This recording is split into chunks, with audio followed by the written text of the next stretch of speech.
The night telegraph operator at the Rawlins depot noticed her first because of the sound.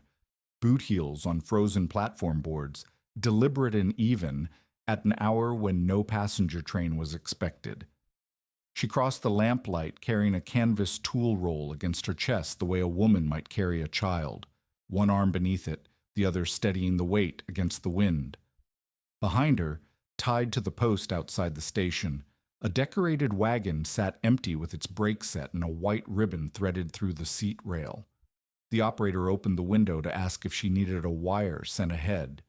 She untied the ribbon from the tool roll's latch, set it on the counter, and said, "There is nowhere ahead." 6 weeks before Minta Doran reached the canyon, her father died on a Union Pacific repair platform with a folding rule still clipped to his belt. Thomas Doran had spent 19 years replacing depot sash, patching freight office floors, and fitting glass into frames that the Wyoming wind tried to shake apart every winter. He left behind a tool roll, a daughter who could measure a window opening faster than most apprentices, and a household debt that a livestock buyer named Duncan Sayer intended to collect. The debt was $186. Sayer claimed Thomas had taken advances against future wages, coal deliveries, store credit, a replacement stove. Some of the charges were legitimate. Some appeared twice in different months. It did not matter. Thomas was dead. The account book was in Sayer's possession, and Minta's half-brother Virgil saw only one clean path through the numbers. He accepted Duncan Sayer's proposal on Minta's behalf. The marriage would erase the debt, preserve the family's rented rooms above the freight office, and keep Virgil's own livestock from seizure. It was, by the arithmetic of the territory, a reasonable arrangement. Virgil told Minta she could keep her father's name. He told her she should be grateful. Minta told him she would sleep in the canyon before she would sleep in Duncan Sayer's house. Virgil placed her belongings on the landing that evening: her father's tool roll, 2 blankets, a hand saw, a hammer, a glazing knife, a folding rule, an auger, a draw knife, and 1 hatchet. A sack containing 6 days of flour and beans, $11.65 in a leather fold, a canvas ground sheet too thin to stop frost, and less than a quarter cord of dry wood stacked against the alley wall because Virgil did not want it taking space in the room she no longer occupied. She was 21 years old, 5 feet 3 inches tall, and her left wrist had never healed properly from a wagon accident 2 years earlier. It swelled whenever she gripped a tool for more than an hour. She carried everything she owned to the edge of Rawlins before dawn. A passing freight driver let her ride the last 20 miles toward Muddy Creek Canyon because she offered to check his wheel bearings at the next stop. She did not tell him where she was going. She did not know if the place she remembered still existed. It did. The storehouse sat in a widening of the canyon where the walls pulled apart enough to let the sky through. 14 feet by 22 on the outside. Rough sandstone, 20 to 24 inches thick, stacked by someone who understood weight but had abandoned the project before the roof went on. The north wall stood 7 feet. The west wall nearly matched it. The south and east had crumbled to 4 or 5 feet in places, with gaps where mortar had frozen, thawed, and fallen out in dark chips that crunched beneath her boots. There was no roof, no door, no chimney, no floor except the flagstones that the original builder had laid flat and then left to the weather. A frozen drift filled one corner to the height of Minta's knees. Sleet hissed against the exposed walls and collected in the mortar joints like lines drawn on a map of everything that was missing. She set down the tool roll and counted. $11.65. 6 days of flour and beans if she ate once a day. A quarter cord of wood that would last 3 nights if she burned it without a structure to hold the heat. 30 miles of frozen freight road between her and Rawlins, more than 2 months before any sustained warmth, a wrist that had already begun to ache from carrying the saw, and Duncan Sayre, 30 miles behind her, who had told Virgil he would wait exactly 1 week before filing a civil claim against the Tools. She could not go east.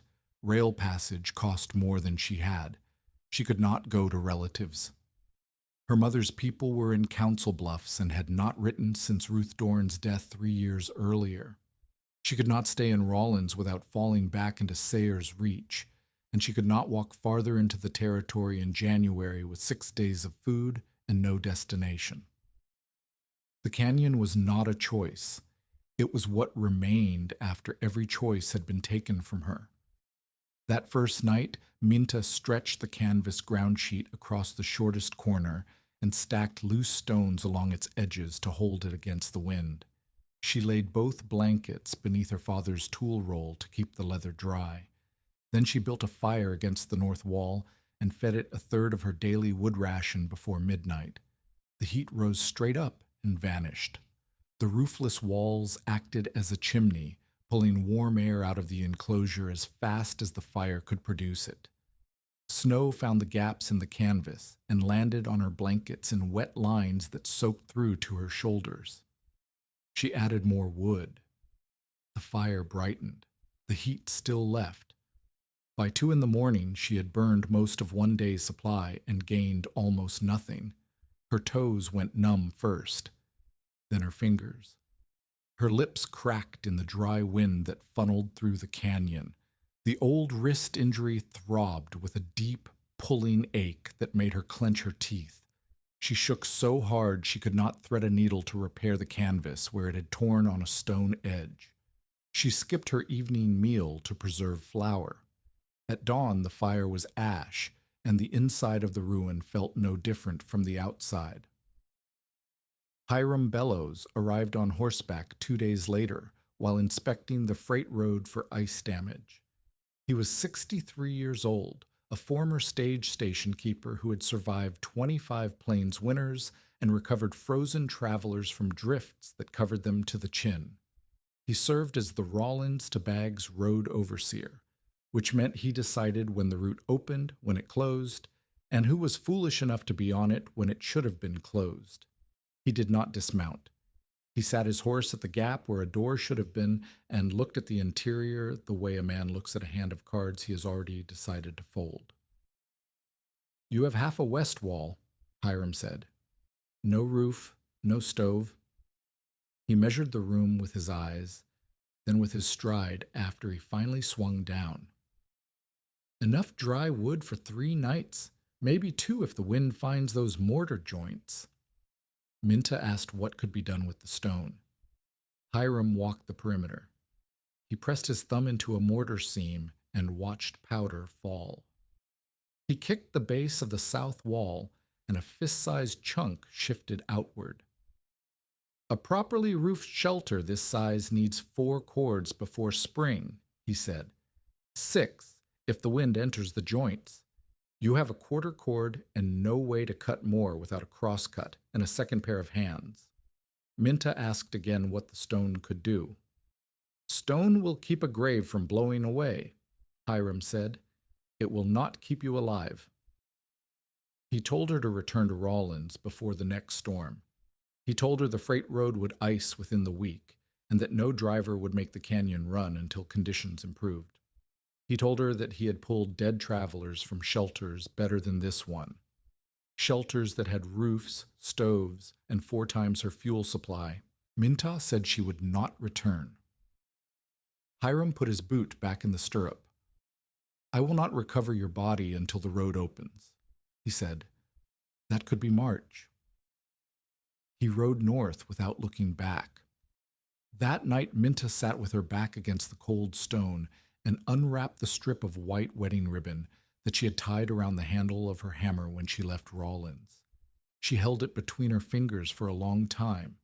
She could feel the logic of Hiram's assessment in her bones, literally in the ache of the wrist and the numbness climbing past her ankles. The ruin was not a shelter, it was a delay, and the arithmetic said that delays in Wyoming killed as surely as storms. She nearly placed the ribbon back in her coat pocket. Instead, she fed it to the coals and watched it curl into black nothing. The next morning, she knelt to retrieve a nail that had fallen between the flagstones. Her palm pressed flat against the stone. One flagstone was warm. She pulled her hand back and touched the stone beside it. Cold. She moved to a third. Cold. She returned to the first. Warm. Not hot, not comfortable, but warm in a place where nothing else was. Above that flagstone, a jagged fragment of old bottle glass leaned against the south wall at an angle. Sunlight passed through it and struck the dark stone beneath. Every other flagstone in the ruin remained cold. Minta moved the glass fragment to a bare patch of wall where the sun would not reach it. An hour later, the first flagstone had cooled. A second stone, now beneath the glass, was warming. She moved the fragment again and again. Each time the pattern held. Sun through glass onto dark stone. Heat where there should be none. The effect was small. A palm's width of warmth in a ruin full of cold. But it was the first thing in the canyon that had not taken something from her. Thomas Doran had never explained the principle in language his daughter could have repeated to a schoolroom. He was a carpenter, not a lecturer, but he had shown her. She was 14, standing in the south-facing freight office, while her father replaced a cracked depot window. The room was cold except where winter sunlight fell through the glass and struck the stone floor. Thomas had taken Minta's hand and pressed her palm against the dark slab in the sun. Warm. Then he moved her hand to the shaded floor 2 feet away. Cold. He placed a broken pane between the sunlight and a second dark stone, waited, and asked her which surface warmed first. The covered stone warmed faster. Minta remembered that. She remembered the smell of coal oil and fresh-cut pine in the repair room. She remembered dust turning visible in the bright winter shaft that angled through the window. She remembered her father saying only this: "The stove makes heat. The room decides whether it keeps it." She had thought he was talking about drafts, about sealing gaps around the sash so the stove did not fight the wind. Now, kneeling in a roofless ruin with her hand on a warm stone, she understood that he had been talking about the stone itself. The sun gave energy to the dark surface. The glass slowed its escape. The stone held what it received. The stove was not the only source of heat. The sun had been heating that freight office every clear day. Thomas Doran had simply noticed. Minta built a test box from what she had. One broken sash fragment small enough to carry, 2 boards propped at an angle, a flat stone she blackened with charcoal from the fire pit, her father's pocket thermometer, the glass face scratched but readable. She placed the blackened stone beneath the angled glass and set an identical untreated stone in the open air beside it. The sky was clear. The outside air stood near 27 degrees. By noon, the exposed stone remained close to freezing. The enclosed blackened stone climbed past 40, past 45, past 50.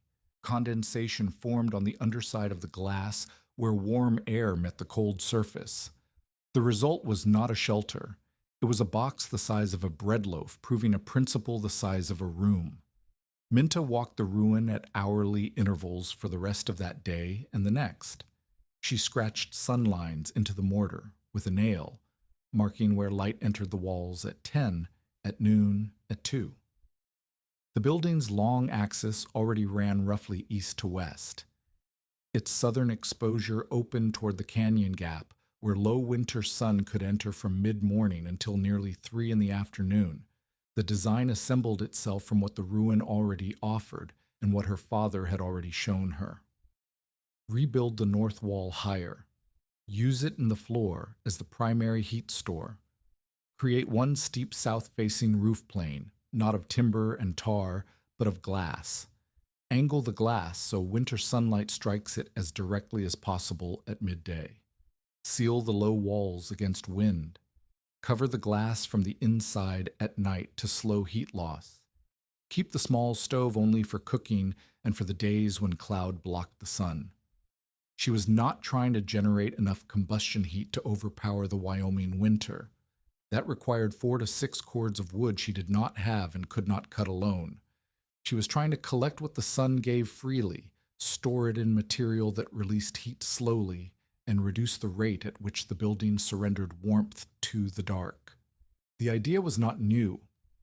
Glasshouses existed in the East, conservatories heated parlors, in cities where coal was cheap and labor plentiful. But those buildings had money behind them: architects, masons, iron foundries, coal deliveries on schedule. Minta had $11, a cracked wrist, and 24 hours before the principal had to become a plan or remain an interesting observation made too late. She needed glass. Approximately 24 intact sash frames to cover the south roof plane. Each frame roughly 3 feet square. 6 panes per frame, 144 panes, most of them 12 by 18 inches. The discontinued railroad freight office at Rawlins still had its windows. The building was scheduled for demolition.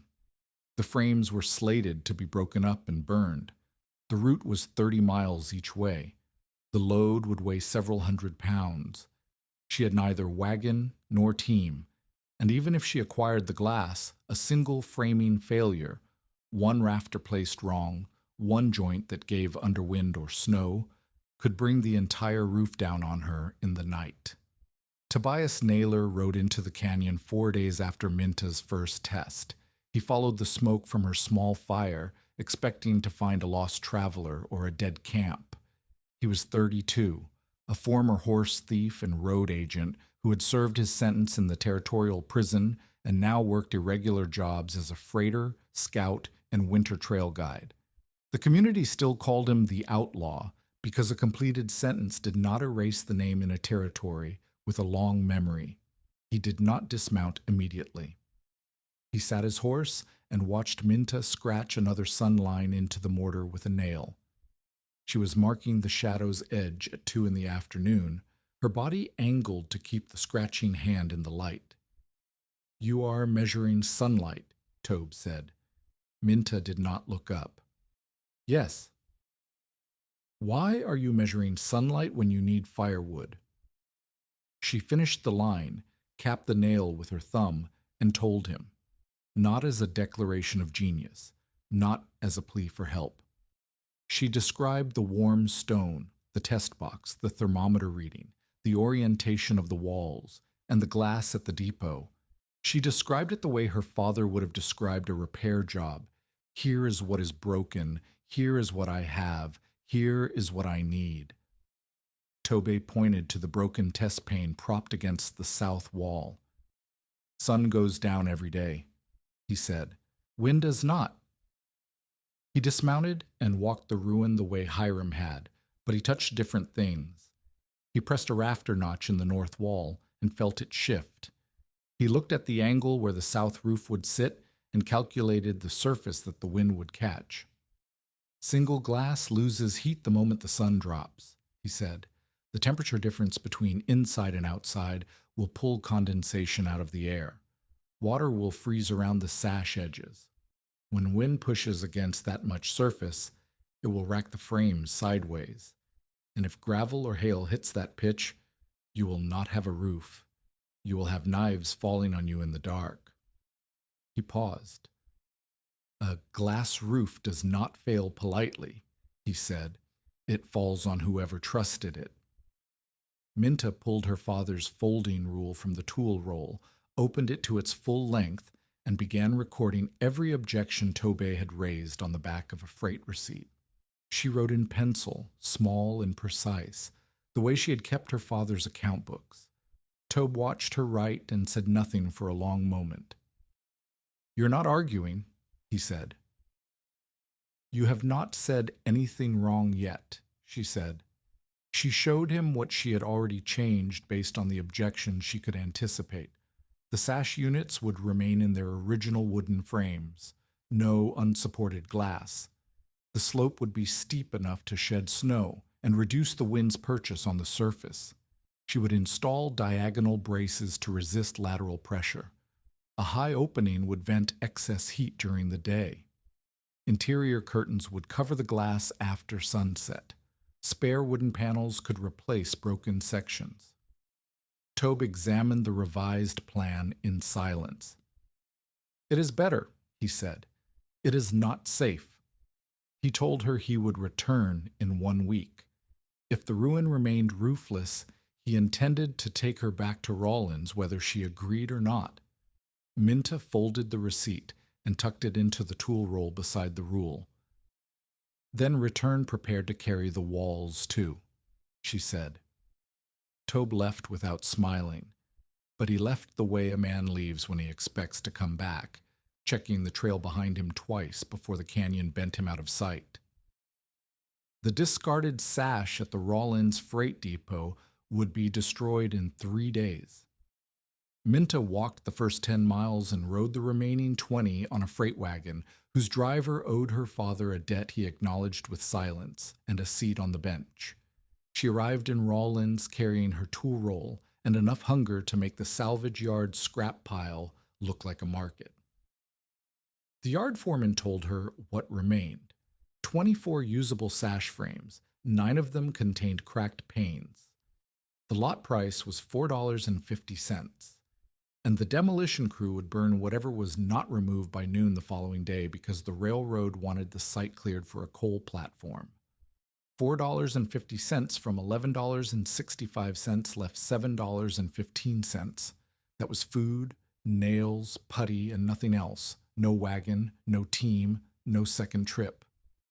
Minta paid for the sash and began moving frames. Word traveled faster than she did. By the time she had stacked the first 6 frames upright against the yard fence. Upright because flat glass breaks under its own uneven load when a surface flexes. 3 men had stopped to watch. By the time she separated the frames with twisted straw rope, twisted because loose straw settles away from the corners and leaves the wood unprotected, the yard had drawn a small crowd. A coal loader leaned on his shovel and told the man beside him that the Doran girl was covering a grave with windows. The storekeeper on Front Street refused Minta food credit. He said she would not survive long enough to repay him, and he did not extend charity to people who chose to die in interesting ways. A churchwoman stopped Minta on the platform and told her that accepting Duncan Sayer's offer would be safer than making a spectacle of herself. 2 freight handlers offered to haul the glass to Muddy Creek. Their price was Thomas Doran's tool chest. Minta declined. She was still stacking frames at dusk when Duncan Sayer walked into the salvage yard. He was 37, clean-shaven, and he moved through the yard the way a man moves through a room he considers his own, slowly, touching things, making people step aside without asking them to. He was not physically large, but he carried the weight of owed favors and unanswered debts, and in Rawlins that weight opened doors as effectively as size. He looked at the sash frames. He looked at Minta.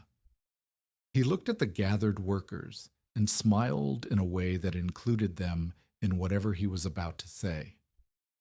"I hear you intend to build a glass house in the canyon," he said. Minta continued wrapping a frame corner with straw.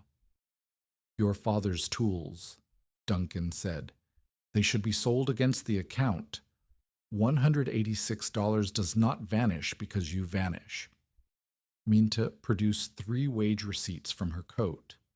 Thomas Doran had transferred the tools to her in lieu of unpaid wages for bookkeeping and repair work she had done for the depot. The receipts were dated, signed, and witnessed by the yard foreman who was standing 12 feet away. Duncan read them. His expression did not change, but his hands tightened on the paper before he returned it. "A clever arrangement," he said. "Your father was a careful man with documents." "My father was a careful man with everything," Minta said.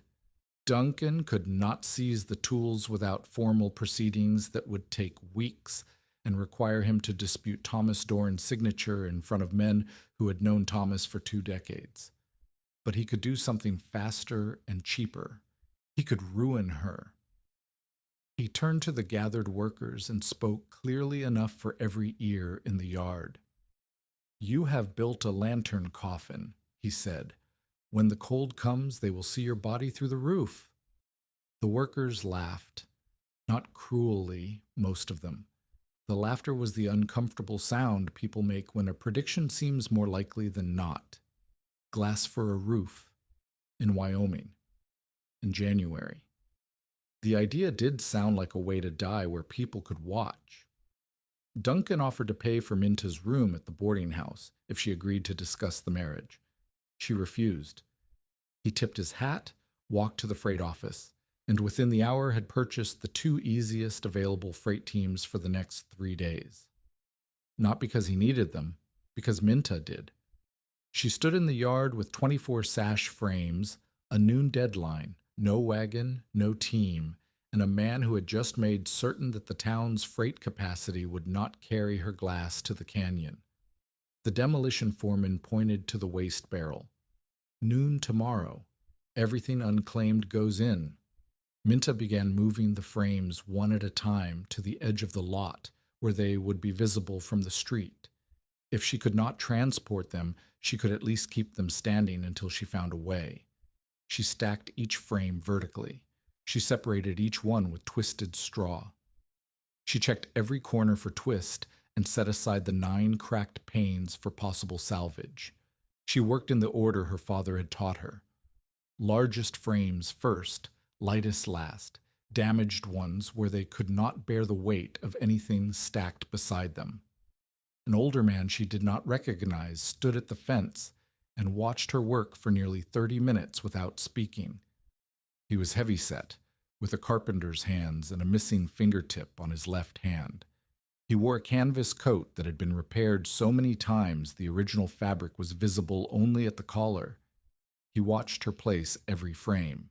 He watched her reject a cracked sash that still appeared intact by running her thumb along the putty line and finding the hairline split beneath. He watched her stack the good frames with their glazing bars facing inward so the exposed wood took the weather instead of the glass. Then he left. Minta did not know his name. She did not know if he would return.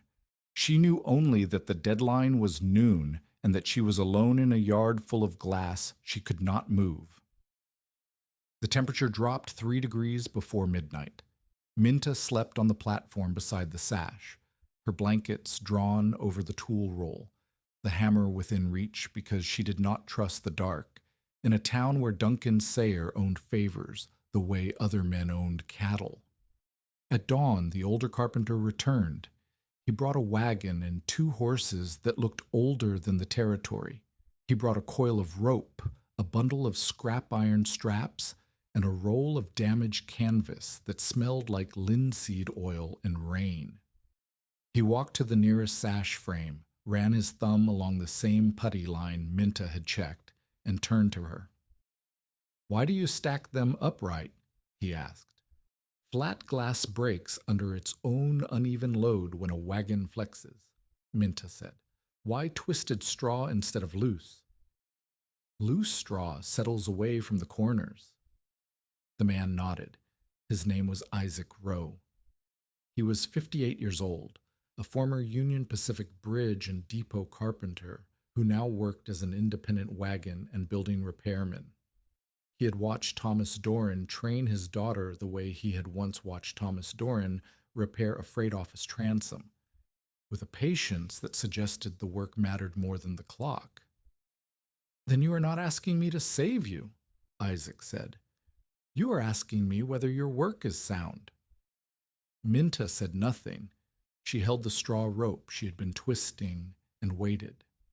Isaac set his terms. His wagon and team for the haul, his labor for 3 days, access to his scrap iron and damaged canvas. In return, Minta would repair his account books, reglaze 4 customer windows after winter, replace a wagon box floor when the ground thawed, and pay him $1 when she could. It was not charity. It was a contract between a retired carpenter who recognized competence and a young woman who needed exactly the skills he could provide. Duncan Sayer sent a man to offer Isaac twice the daily rate if he would take a freight run to the Wind River instead. Isaac told the man that his horses were already hitched and his schedule was not for sale. They loaded 12 sash frames into the wagon before noon, each frame wrapped at the corners with cloth scraps. Each set upright in a cradle Isaac built from 3 boards and a rope lattice, each separated by twisted straw, each tied independently so that one frame's failure would not cascade. A suspended canvas sheet protected the top edges from debris. The first trip to Muddy Creek Canyon took nearly 2 days. The road was frozen hard in the early morning, which made the wheels chatter against every rut and stone. By afternoon, where sunlight reached the track, the frozen ground softened into mud that grabbed the wheels and slowed the horses to a walk. Isaac drove. Minta walked beside the wagon and listened to the glass. 8 miles from the canyon, a wheel struck a concealed rut. The wagon lurched. 9 panes cracked.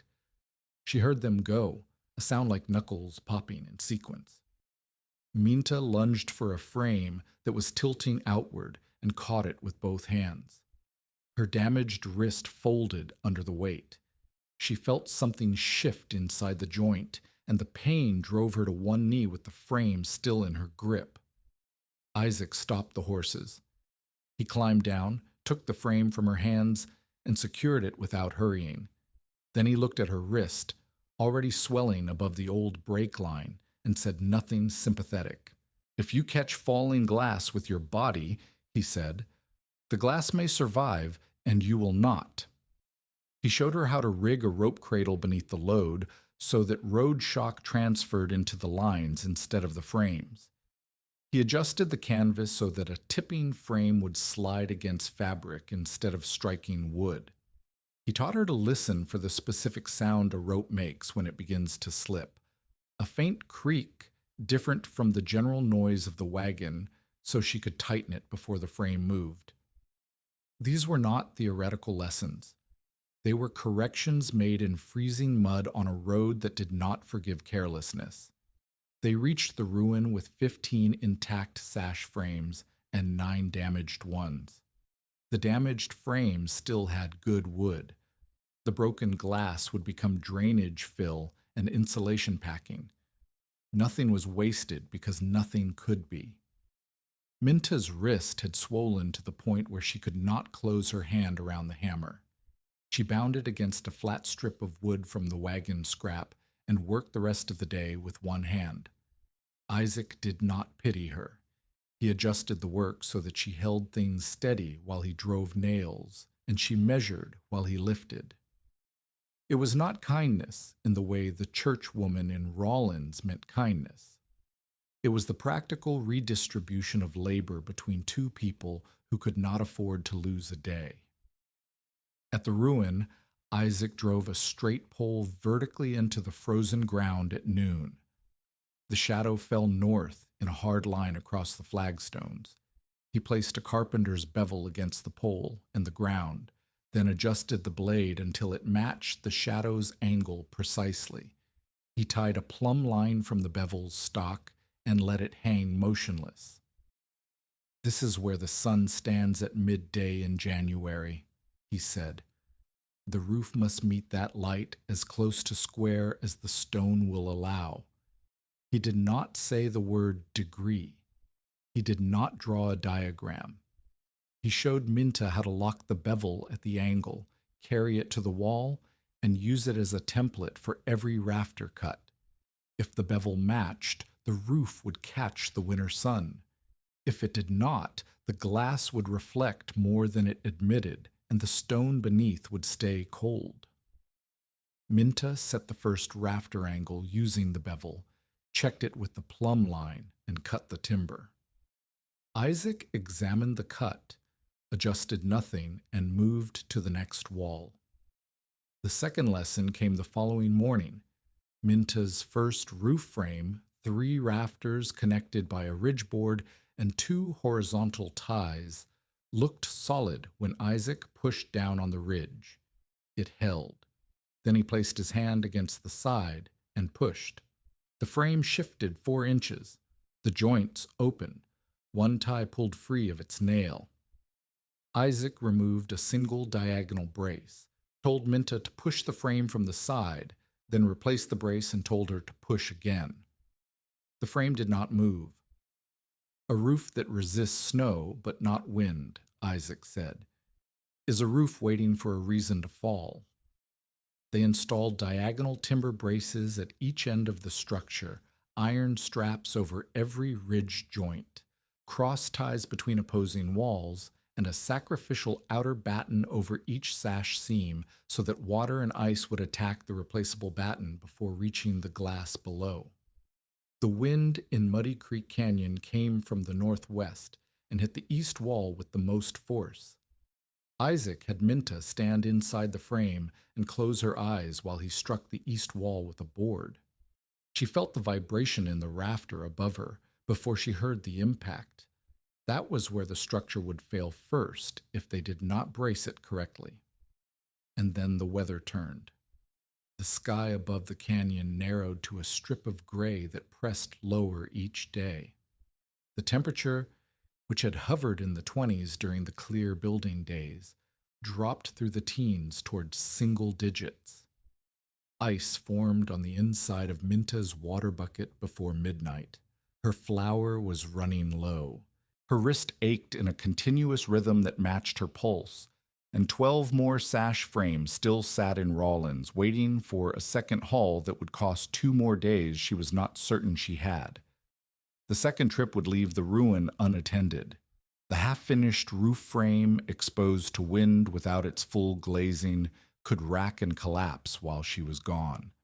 The remaining food would sustain her for perhaps 12 more days at one meal.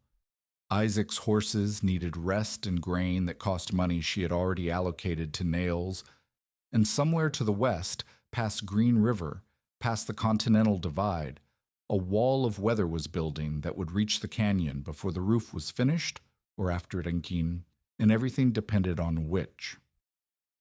Isaac made the decision for her. He hitched the horses before dawn, told Minta to stay and brace the east wall while he was gone, and drove the empty wagon toward Rawlins alone. He did not ask permission. He did not frame it as a favor. He said the horses knew the road and he knew the load, and that a one-armed glazier stacking frames in a freight yard would draw exactly the kind of attention Duncan Sayer was waiting for. Minta spent the 2 days alone, reinforcing every joint Isaac had taught her to distrust. She cut diagonal braces from the salvaged lumber pile and fitted them with one hand and her teeth. She packed 3 wall cracks with stone chips and a paste of Paul White calcium and river clay that Isaac had mixed before leaving. She reset 2 flagstones that had shifted during the first rafter installation, levering them with the draw knife because her swollen wrist could not grip the hammer. She ate once each day, flour mixed with water, and cooked on a flat stone over the remaining coals. No beans. She was saving those for the days when the work required both arms. Her weight had been dropping since she reached the canyon, and her belt had moved 2 holes inward. The physical cost was becoming visible in her face, in the way her collarbones pressed against her shirt, in the tremor in her good hand when she held the folding rule steady. On the second evening, she heard the wagon before she saw it. The sound came through the canyon walls, iron rims on frozen stone, the particular complaint of an axle that needed grease, and beneath it, the careful, irregular rhythm of horses picking their way around ice. Isaac had 12 more sash frames. He also had 40 pounds of flour, a bag of dried beef, a small tin of lard, 6 pounds of cut nails, 2 pints of linseed oil, and a jar of prepared glazing putty. He had charged it all to his own account at the Rawlins hardware store and added the cost to the terms of their agreement. The storekeeper wanted to know who the flour was for, Isaac said, climbing down from the bench. I told him it was for a carpenter. The total inventory now stood at 24 sash frames, 144 panes, of which 9 were cracked beyond repair, enough putty and oil for the complete installation, nails sufficient for the roof if none were wasted, food for perhaps 18 to 20 days at careful ration, and a wrist that still could not close around a handle thicker than a pencil. They began the next morning. Isaac taught glazing the way Thomas Doran had taught it, through failure first. Minta wanted to seal every edge of every sash with a thick bead of putty, pressing it into every gap until no air could pass. It was the instinct of someone who understood that heat escaped through openings. It was also wrong. Isaac tilted a practice frame on its side and poured a cup of water over the upper edge. The water ran down the glass, hit the putty line at the bottom, and stopped. It pooled in the channel between the glass and the wooden stop. It sat there, a thin, bright line of water with nowhere to go. Tonight that freezes, Isaac said. Tomorrow the ice expands. The day after, your putty splits and your pane cracks from the inside. He showed her the correction. Bed each pane into the putty firmly enough to resist wind, but leave a controlled drainage path along the lower stop. A gap barely wider than a matchstick, angled downward so water exits instead of collecting. Protect the exposed joint with a narrow lath cap. Angle the lower putty line so drainage runs outward, not inward. Water is more patient than wind, Isaac said. Wind breaks things today. Water breaks them next month. A carpenter who forgets water is a carpenter who rebuilds in spring. They installed a shallow wooden gutter beneath the southern eave to catch runoff and direct it away from the foundation. The gutter was nothing more than a split log lined with pine tar, but it turned meltwater into a controlled stream instead of a wall-soaking sheet. The third lesson came without announcement. On the 5th day of construction, Minta stood inside the half-glazed frame and noticed that the air near the ridge felt different from the air near the floor. Not warmer, thicker, heavier with moisture. Her breath collected beneath the highest installed pane and condensed into droplets that fell onto the bedding she had laid along the north wall. Isaac handed her a lit candle and told her to hold it near the ridge. The flame bent sideways. Warm air was rising, hitting the cold glass, cooling and falling back, but it had nowhere to exit. The moisture it carried was condensing against the coldest surface and raining down on everything below. A sealed room with a cold ceiling, Isaac said, is a room that waters itself. They cut an opening in the highest sash frame and hinged it with leather strips and a control rope. When Minta pulled the rope, the sash tilted outward 6 inches at the top. Warm, wet air escaped. Cool, dry air entered through 2 smaller shutter openings cut low in the east wall. The circulation was not strong, the openings were small, but the condensation on the bedding stopped within an hour. The system now had lungs. By the end of the first full week of construction, the skeleton of the glass roof stood against the sky like nothing anyone in the territory had seen before. The north wall had been raised to its full 7 feet using salvaged stone and the lime clay mortar. The ridge beam, a 4x6 timber that Isaac had brought from his own yard, ran the length of the building. 6 rafters, each 3x5 inches, sloped from the ridge to the rebuilt south wall at the angle set by the carpenter's bevel. Diagonal braces locked the frame against lateral wind. Iron straps from Isaac's scrap pile capped every ridge joint. 12 sash frames were installed. The glass caught the low winter sun and threw it against the dark flagstones in bright, shifting rectangles that moved across the floor like slow clocks. Where the light fell, the stone warmed. Where shadow remained, frost held. 9 panes were broken. The wooden frames that held them were still sound. Minta fitted the broken openings with boards planed flat enough to sit flush with the glass, not transparent, but sealed against wind and rain. The boards could be replaced with glass if intact panes became available. The food supply stood at 12 days. Wood had dropped below 1/8 cord. Minta's weight loss was visible enough that Isaac had begun portioning her meals without asking. Larger servings at midday when the work was heaviest, smaller at night when she would only sleep. Two of her fingers on the good hand were split at the tips from handling frozen timber and stone without gloves thick enough to protect them. She wrapped them with strips of cloth torn from the canvas ground sheet, and the cloth darkened with blood each morning when she unwrapped them to work. Her wrist remained bound to the flat strip of wood. She had not been able to close her hand around the hammer for 8 days. Hikes. The second week brought the remaining 12 sash frames onto the roof. Isaac lifted. Minta guided. They developed a rhythm that required few words. Isaac would raise the frame to the rafter height. Minta would position the wooden stops. Isaac would drive the nails while Minta held the frame plumb with her good hand and her shoulder. Each frame seated against the one below it with a narrow overlap covered by a sacrificial batten. Each batten was nailed through a strip of tarred canvas to create a seal that water would attack before reaching the putty beneath. The battens could be replaced in a single afternoon. The glass beneath them could last years. The work was not elegant. The sash frames had been built for vertical windows, not angled roofs. Some were warped.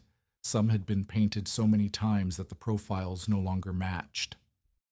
Isaac planed the worst offenders and shimmed the rest, fitting each one the way a dentist fits a difficult tooth, with patience, pressure, and an acceptance that perfection was not available. By the 14th day, 20 of 24 frames were installed. The interior of the ruin had changed. On clear afternoons, the air inside the glass enclosure climbed into the 50s. The dark flagstones radiated warmth that could be felt through boot soles. The north wall, struck by reflected light from the floor, held heat for hours after the sun dropped behind the canyon rim. The door frame went in on the 15th day. A heavy timber rectangle fitted with a door that Isaac had rebuilt from salvaged freight office panels. The door closed against felt strips cut from an old horse blanket. The canvas that had served as Minta's first shelter became a wind curtain hung inside the doorway to create a crude vestibule. 3 wall cracks remained. Isaac and Minta packed them with stone chips, cotton waste, and lime clay mortar applied in thin layers that would cure even in cold air. Each crack was a potential chimney, a channel through which the heat they collected all day would escape all night. The night curtains were not finished. That problem remained unsolved, and it was the problem that mattered most. Tobe Naylor rode into the canyon at the end of the second week. He had said 1 week. He had taken 2. And the reason stood behind his saddle. A length of ash timber, 8 feet long and thick enough for a structural brace, strapped across his pack horse with a care that suggested he had been carrying it for a purpose he had not yet admitted. He stopped at the gap where the door now hung and looked at the roof. The glass caught the afternoon light and held it. The building no longer looked like a ruin. It looked like something between a greenhouse and a chapel, steep, bright, fragile, and completely unlike anything Tobe had seen on the frontier. He dismounted and walked inside without asking. The interior was 53 degrees. Outside it was 19. Toby stood still for a moment, orienting himself to the difference the way a man orients himself after walking from a dark room into a lit one. He did not comment on the temperature. He tested a rafter with his weight, pressing down with both hands and then pulling sideways. The frame held. He examined the diagonal bracing, running his fingers along the iron straps, testing each nail with his thumb. Stronger than I expected, he said. It was not praise. It was a correction of his own previous estimate. Then he walked to the east wall and pressed his palm against the upper corner where the last rafter met the stone. There, he said, your east brace is short. He was right. The proper timber for the east diagonal had been 3 inches too short. Minta had shimmed it with a wedge and a strap, but the joint had flex in it that the other braces did not. In moderate wind, it held. In a gale, it would be the first point of failure. Toby untied the ash timber from his pack horse. He measured the diagonal with Minta's folding rule, marked the cuts, and fitted the brace into the gap without ceremony. I was carrying it somewhere less foolish, he said. Minta did not thank him. She held the lower end of the brace while he drove the nails, and when the timber was seated, she tested the joint herself. No flex, no movement. The east wall was now as rigid as the west. Tobe stayed for 2 hours. He did not declare the project viable. He did not retract his warning about wind and glass.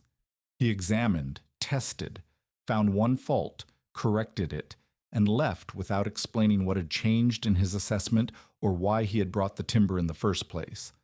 But he left the ash brace behind. Duncan Sayer arrived the following day. He brought Minta's half-brother Virgil and a hired driver in a wagon that carried nothing useful. The visit was not an inspection. It was a demonstration of access, of persistence, of the fact that Minta could not disappear into a canyon without being found. Duncan walked the perimeter of the building the way he had walked the salvage yard, slowly, touching things, claiming space through the act of examining it. He placed his hand on one of the sash frames and left it there long enough for the gesture to feel like ownership. "Where did you get the glass?" he asked, though he already knew. "I purchased it," Minta said. "The foreman's receipt is in my coat." She produced it, signed, dated, witnessed. Duncan read it and returned it without the hand tightening that had accompanied the wage receipts. "Purchased with what?" he asked. $4.50. And the timber, the iron, the putty. Contracted through Isaac Rowe. The terms are written and witnessed. Duncan turned to Isaac, who was sitting on the wagon bench sanding a replacement batten. "Isaac," Duncan said, "you're a sensible man. You know what happens to glass when the temperature drops 40 degrees in a night and the wind finds every seam." Isaac did not look up from the batten. "I know what happens to glass when it is poorly installed," he said. "I also know what happens when it is not." Duncan shifted. He addressed Virgil, who had remained in the wagon. "Her father's debt remains. If she dies in this structure, the debt falls to you. If she lives, she will owe more than she owed before, to Roe, to whoever feeds her, to the territory if she requires rescue." Virgil said nothing. He looked at the glass roof and then at his hands. Duncan turned back to Minta. His voice carried across the canyon walls, and he knew it. "You have built a lantern coffin," he said. "When the cold comes, they will see your body through the roof." Isaac set down the batten. He stood up slowly, with the care of a man whose joints protested every change in altitude, and he looked at Duncan Sayer with the expression of someone who has just heard a familiar sound in an unfamiliar place. "You keep speaking of her death," Isaac said, "as though it were an investment." Duncan held Isaac's gaze for 3 seconds. Then he turned, walked to the wagon, and told the driver to leave. Virgil looked at Minta through the wagon's open back as it pulled away. He did not wave. He did not speak. But he looked, and the looking lasted until the canyon wall cut him from sight. The first clear day after the enclosure was complete nearly destroyed it.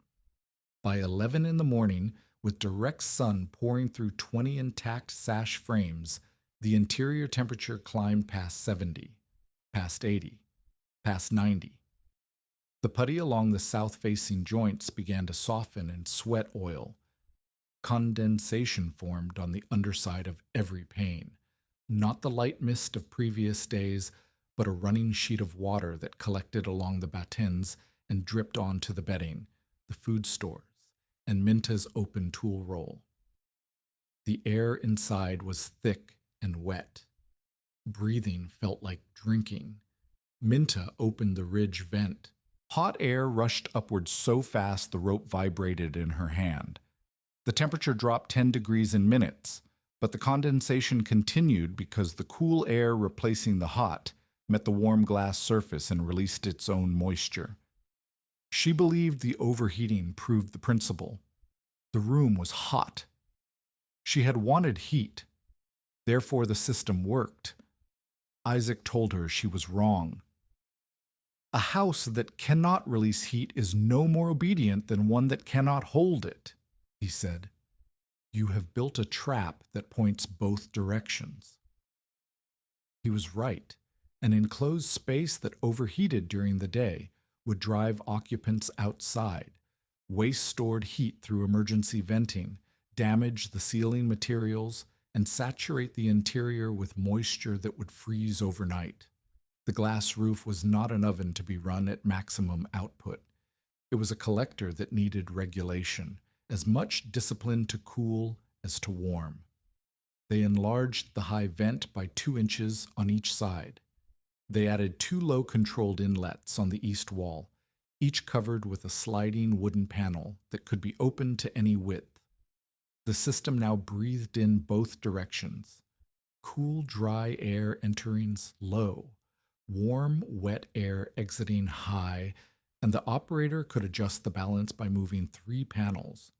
The operator was Minta.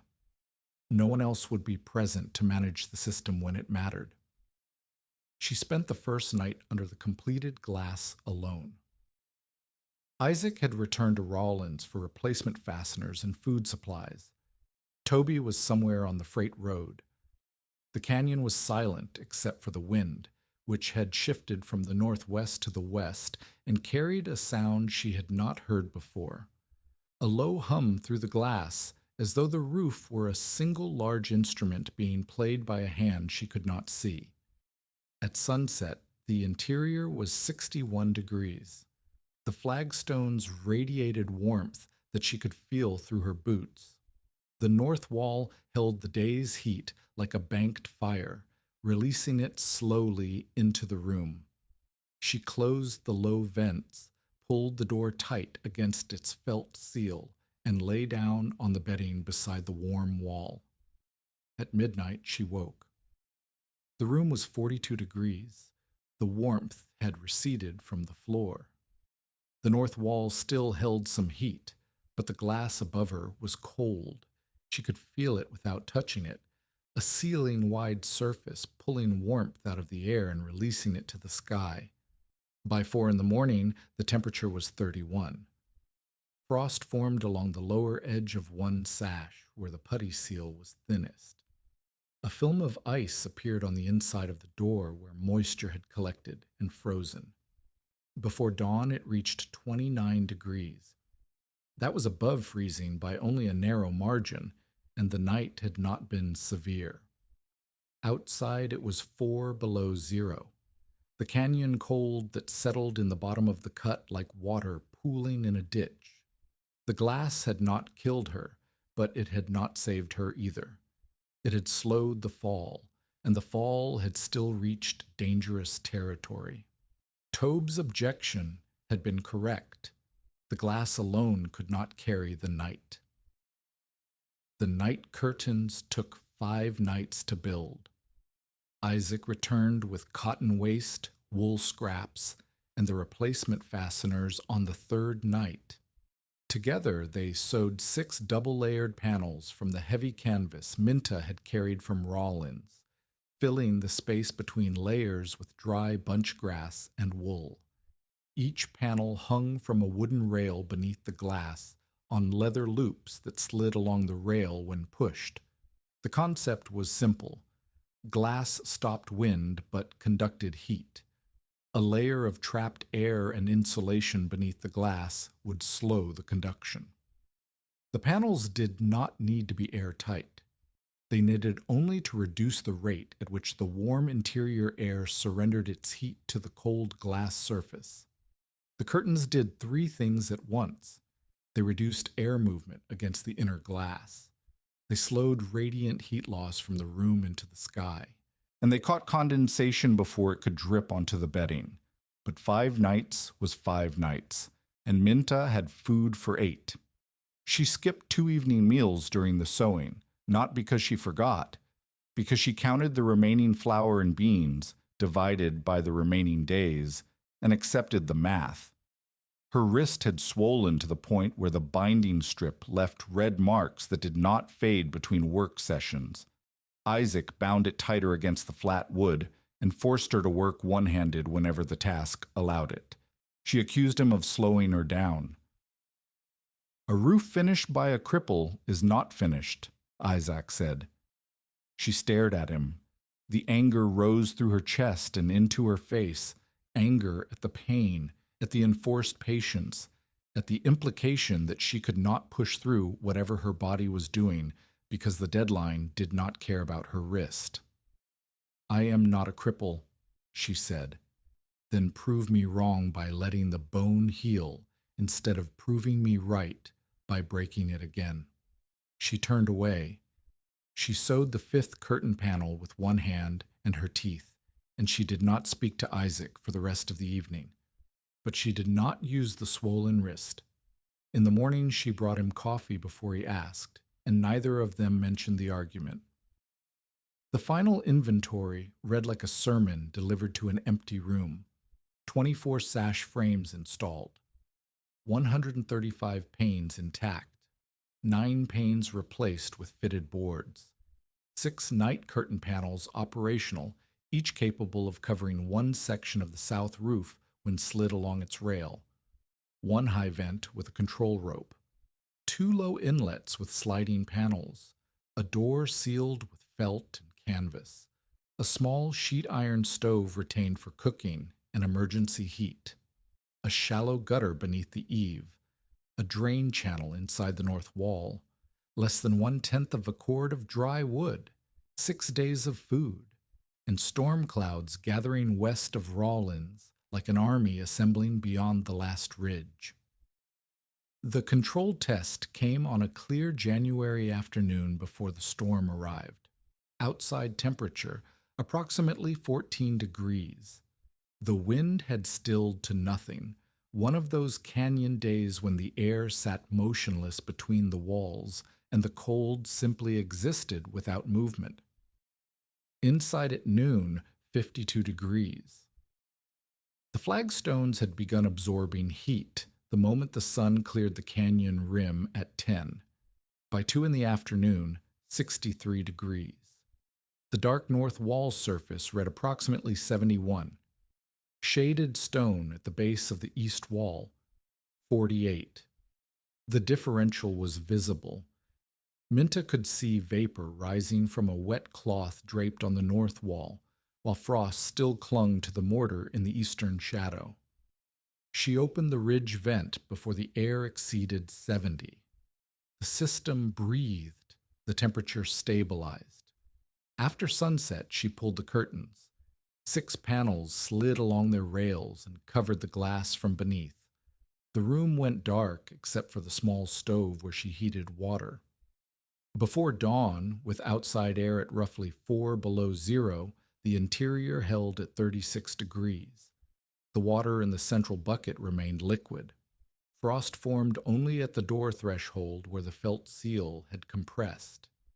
The flagstones near the north wall still held detectable warmth, not comfort, but warmth radiating from stone that had spent 5 hours absorbing midwinter sun.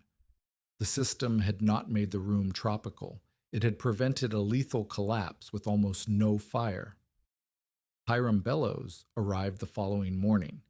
He had heard from a freight driver that the roof was complete. and he came not to congratulate but to verify. He carried his own thermometer, a battered mercury tube in a wooden case that he had used for 20 years of road inspections. He compared his reading to Minta's. The numbers matched within a degree. He examined the north wall with his palm. He walked the south roof line from inside, pressing each sash frame, testing each batten. He opened and closed the ridge vent. He pulled one night curtain aside and felt the cold glass above it, then slid the curtain back and felt the warmer air beneath. You tested sunlight, Hiram said. Winter gets a vote too. His concern was sustained cloud. Without solar input, the massive stone would cool over 2 or 3 days. The glass, which collected heat during sun, would lose it faster than timber during dark. If a storm brought a week of overcast sky, the cabin's advantage would shrink to nothing, and the glass would become a liability, a cold ceiling pulling heat upward and away. Minta showed him the stove. She had kept it not as a primary heat source, but as insurance, a way to maintain the interior above freezing during the days when the sun did not appear. Hiram nodded, but did not retract his verdict. He said they would know what the building could do when the building was asked to do it. Isaac spent his last day at the ruin checking every iron strap with a flat bar, tapping each one and listening for the hollow sound that meant a nail had pulled free. He found 2 loose straps on the west end and drove fresh nails through them. He sealed a hairline crack in the ridge beam with linseed oil and cotton waste. He tightened the vent rope and replaced the leather hinge with a doubled strip because single leather dried and cracked in cold air. Then he taught Minta to find drafts with candle smoke. He lit a stub of tallow candle and held it near each joint, each seam, each corner. Where the flame flickered, air was moving. Where air moved, heat escaped. The candle found 3 invisible gaps: the door latch, a 1/4 inch of space where the iron passed through the frame, the eastern wall joint, a crack in the mortar that had opened since the last repair, the lower corner of one sash frame, a drainage path that Minta had left slightly too wide. They packed the door latch gap with a wad of wool. They remortared the east wall crack. They adjusted the drainage path, narrowing it until the candle flame held steady while still allowing water to exit. Isaac wrapped his tools slowly. He checked each one, cleaned the bevel with an oiled cloth, and placed the flat bar in its loop with the care of a man who expected to use it again, but was not certain when. The sun is not fuel you own, he said. Store what it gives and prepare for the day it gives nothing. He drove the wagon north toward Rawlins. The horses knew the road. Isaac did not look back, but Minta watched the wagon until the sound of the wheels faded into the canyon's general silence. And then she stood alone in a building that no one else in the territory would have called a shelter. Reports arrived in pieces. A freight driver passing the canyon mentioned that snow was thickening west of Green River. Another said the barometer at the Rawlins depot had fallen so sharply that the station clerk had tapped the glass twice to make sure the needle had not stuck. Hiram sent word through a mail rider that he was ordering travelers off the open road between Rawlins and Baggs. Toby had left 2 days earlier with a mail sled to locate 2 overdue passengers on the road north of the canyon. He had not returned. The air pressure dropped through the afternoon of January 30th. Minta could not read a barometer because she did not have one, but she could feel the change in the way the canyon funneled sound. The wind carried noises from farther away than usual, a coyote that sounded close enough to touch, the crack of a dead branch half a mile up the ridge. The sky did not darken so much as lower, pressing the gray closer to the ground until the strip of visible sky above the canyon walls looked like a closing door. She had a choice. Follow Isaac to Rawlins, 30 miles of road that might still be passable, abandon the test, sleep in a room with a stove, and 4 solid walls, and the safety of being wrong about everything, or stay. She closed the low vents. She checked the vent rope. She pulled 2 curtain panels across the southern glass as an early precaution. She placed the remaining dry wood beside the stove in order of size. Smallest pieces first, for quick ignition, larger pieces behind for sustained burn.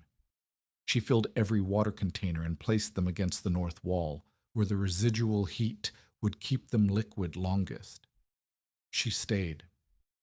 The wind began at 11 that night.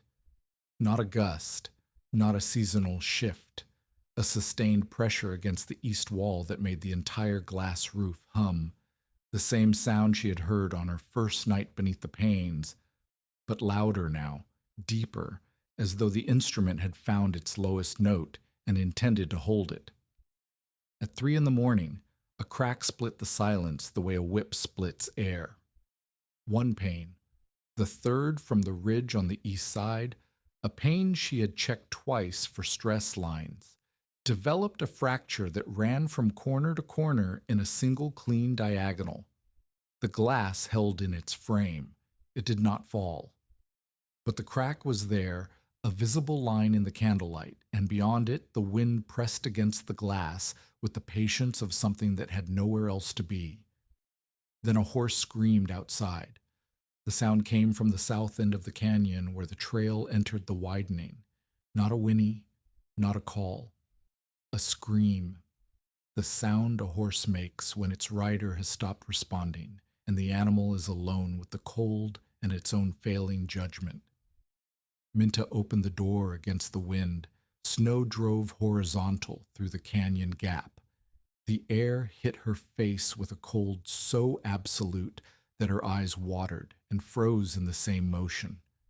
She could see nothing beyond the stone windbreak, not the trail, not the ridge, not the horse she had heard.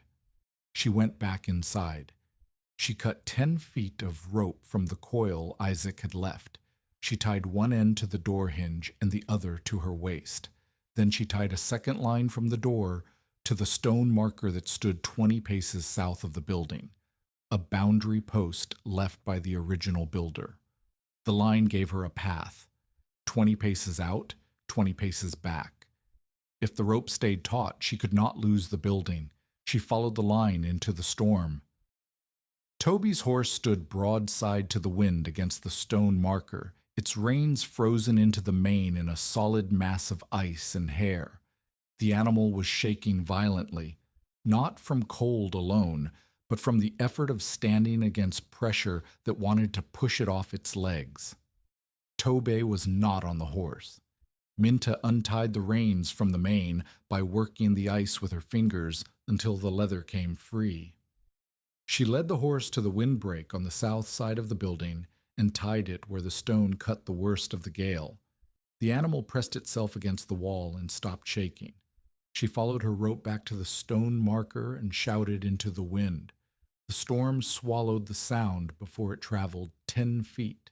She tied a third line, longer, perhaps 60 feet of the remaining rope, from the marker out along the trail in the direction the horse had come from. Then she followed it, one hand on the rope, leaning into wind that hit her with the force of a man pushing against her chest with both hands. She found Toby 50 paces from the marker. He was kneeling beside the overturned mail sled, his arms around a man she did not recognize.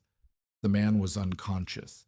His head lolled against Toby's shoulder, and his coat was stiff with frozen moisture that had turned the wool into a shell.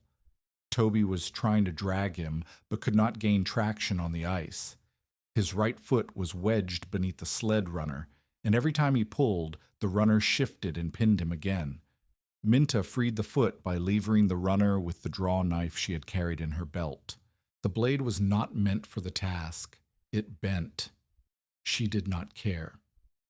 She got the runner up 3 inches. Tobe pulled free, and together they lifted the unconscious man between them. His name was Leon Dace. He was a freight clerk who had been riding the mail sled from Rawlins to the Bag Stage Station. The sled had overturned in a drift that crossed the trail like a wall. They followed the rope back, 60 feet, then 20. Then the door. When Minta pulled the inner curtain aside and the warm air met their frozen clothing, condensation exploded from every surface. Steam rose from Tobe's coat. Frost on Leon's collar melted and ran down his neck.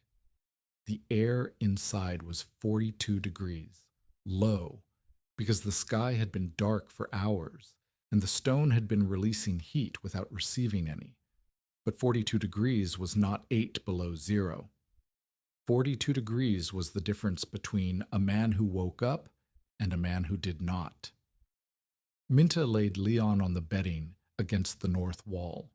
She removed his frozen outer layers, working each piece free without tearing the cloth beneath.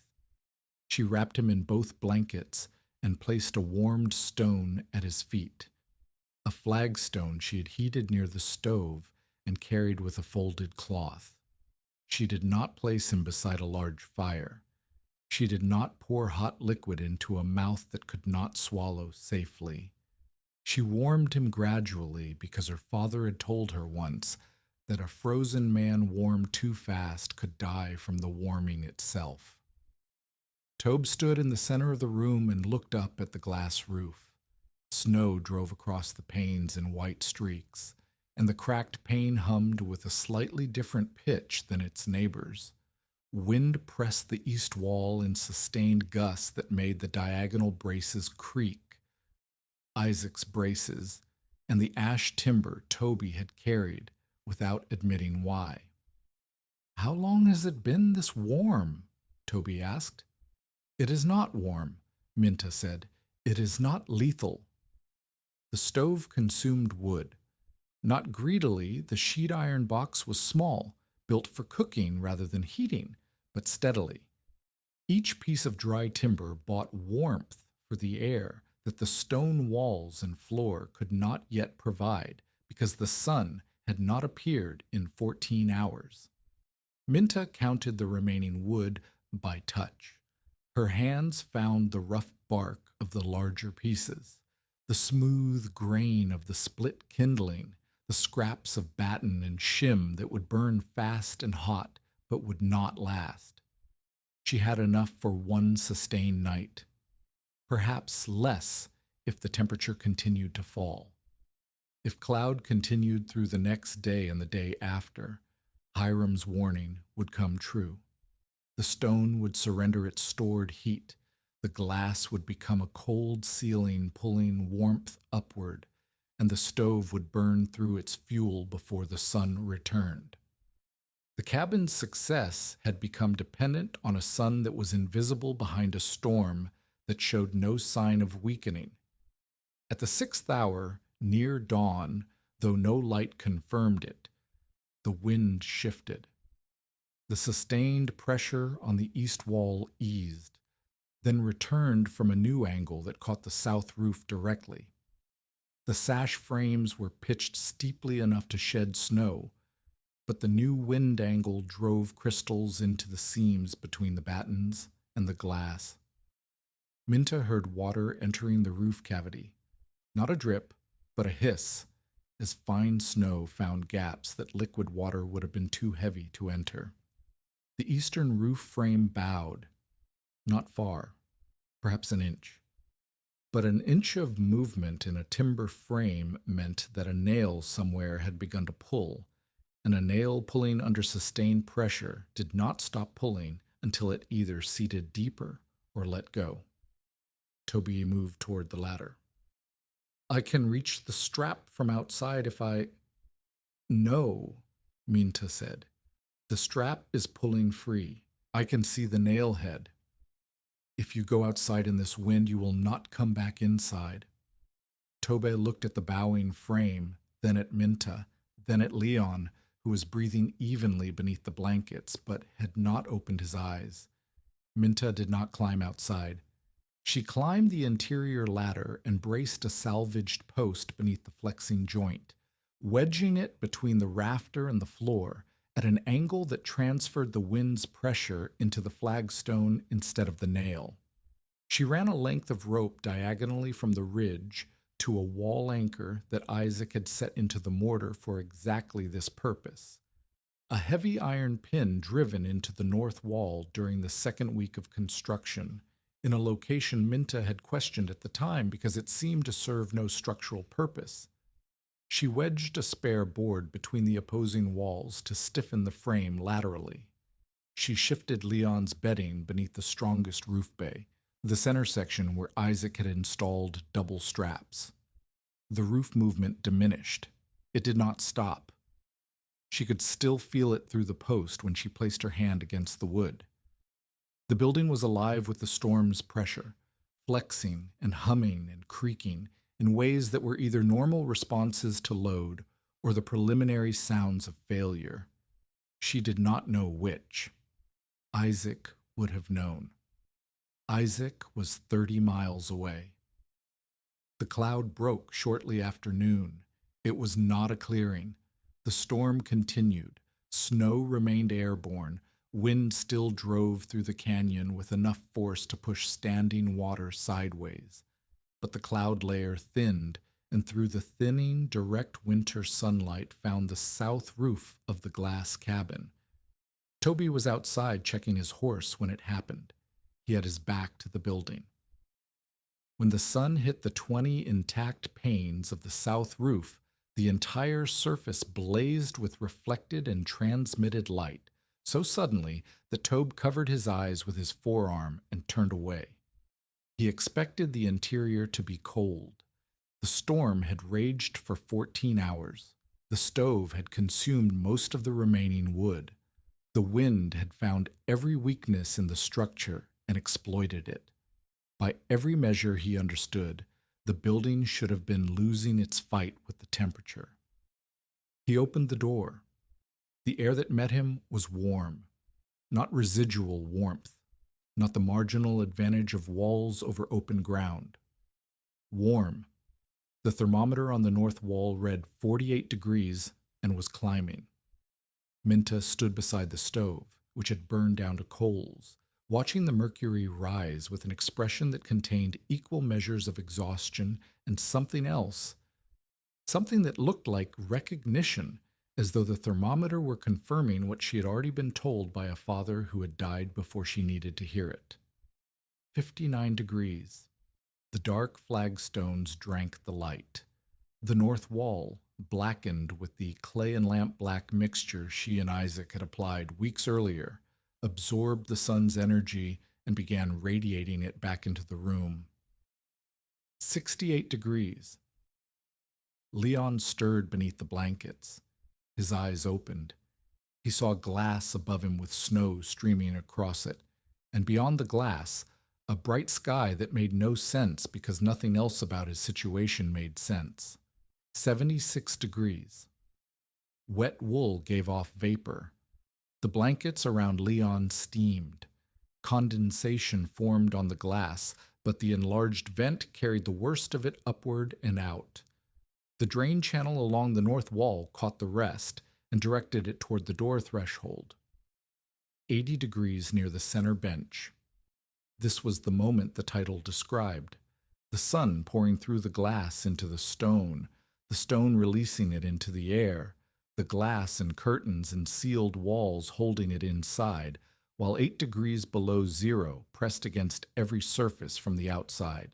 An 80-degree reading in a glass cabin during the worst storm of the winter, produced by sunlight and stone, and the careful work of a woman who had stacked window sash upright in a salvage yard because she knew that flat glass breaks. Tobe removed his coat. He stared at the thermometer.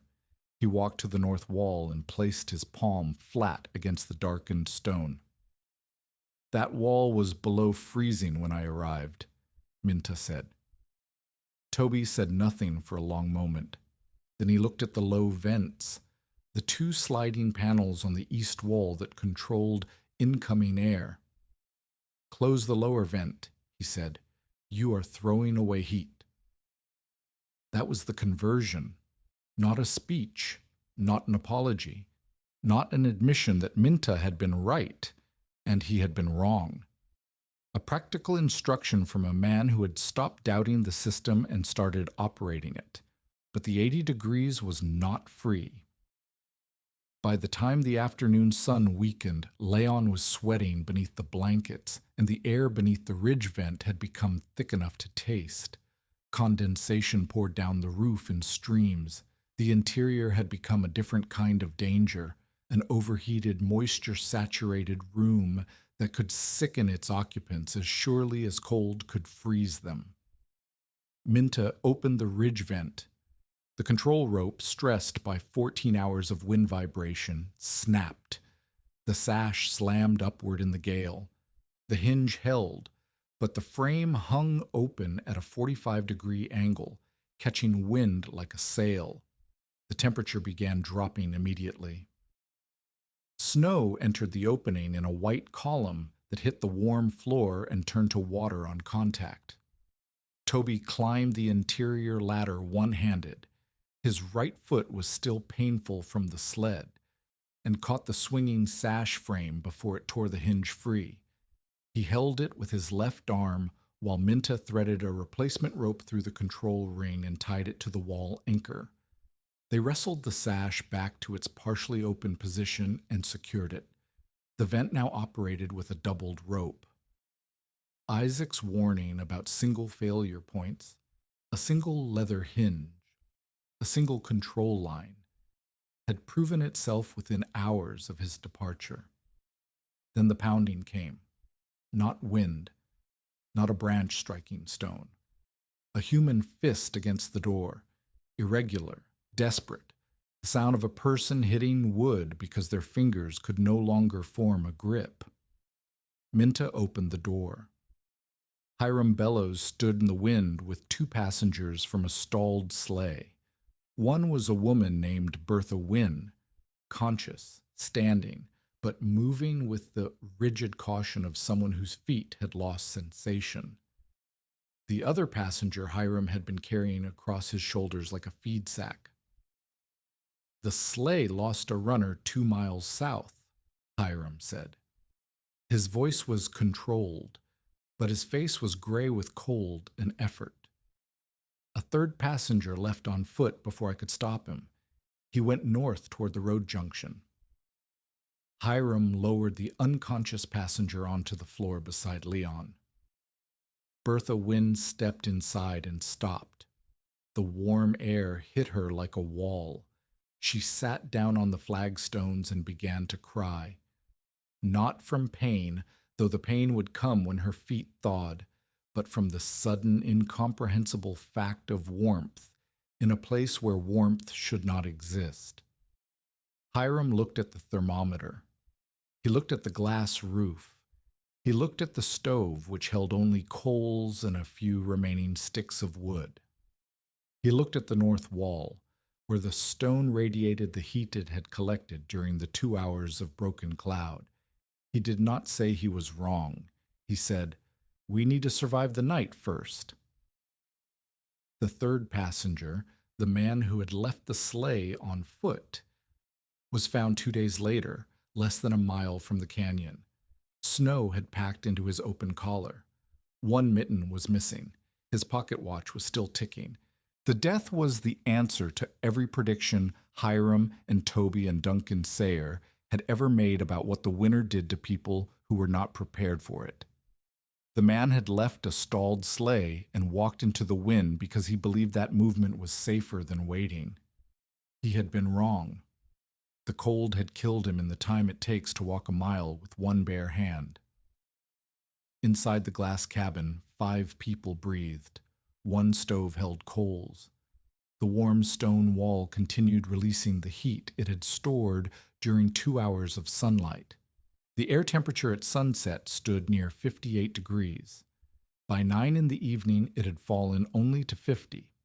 The curtains did their work. 6 panels of canvas and bunch grass, slowing the heat's escape through the glass, catching the condensation, holding the boundary between survival and exposure. At 10 o'clock, the cracked pane gave way. The fracture that had appeared during the first hours of the storm had been working, ice expanding in the crack line. wind flexing the glass against its putty bed. When it went completely.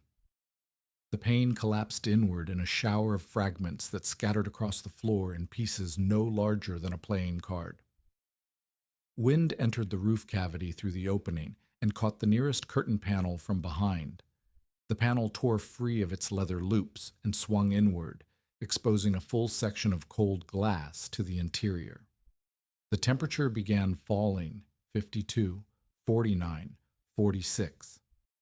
Toby grabbed a board from the spare stack and tried to press it over the opening from inside. A gust drove the board backward into his shoulder. He heard the joint separate before he felt it. A dull, wet sound followed by a pain that turned his vision white and dropped him to one knee. The temperature fell through 44 degrees. Minta had 5 people to protect. One of them unconscious, one unable to feel her feet, one with a dislocated shoulder, and one who was Hiram Bellows, and therefore the only person in the room with the authority to say what she already knew, that if the opening was not sealed in the next few minutes, the advantage of 8 hours of solar collection would be lost in 30 minutes of uncontrolled exposure. She did not panic. She did not weep. She worked. She used Isaac's diagonal bracing technique to secure a replacement board against the opening, wedging it between a rafter and a floor anchor so that wind pressure drove the board tighter rather than pushing it free. She used Tobe's warning about flying glass to keep everyone below the curtain line where fragments could not reach them. She used the drainage lesson to angle the board's lower edge outward so meltwater ran off instead of collecting and freezing beneath it. She used her father's putty technique to seal the irregular edges where the board met the sash frame, pressing linseed putty into the gaps with her thumb because her swollen wrist could not hold the glazing knife. She used Hiram's conventional knowledge to increase the stove draft briefly, burning 3 of the last pieces of wood to replace the heat that was escaping through the damaged bay. She used her own night curtains to isolate the broken section, pulling the nearest intact panel across the damaged area and securing it with rope to the rail. No modern hardware, no screws, no bolts, no manufactured fittings. Cut nails, battens, rope, rawhide strips, canvas, and a fitted board she had cut weeks ago against the possibility that Isaac had insisted she prepare for. The temperature stabilized at 41 degrees. Then it held. At 2 in the morning, the inventory was absolute. Outside temperature, approximately 8 below zero. Wind, still violent but weakening. Interior, 38 degrees and no longer falling. North wall surface, approximately 47. Still warm from the afternoon sun, still releasing heat into the room through 24 inches of stone. Remaining dry wood, less than 10 pounds. Leon breathing normally. Bertha regaining sensation in one foot.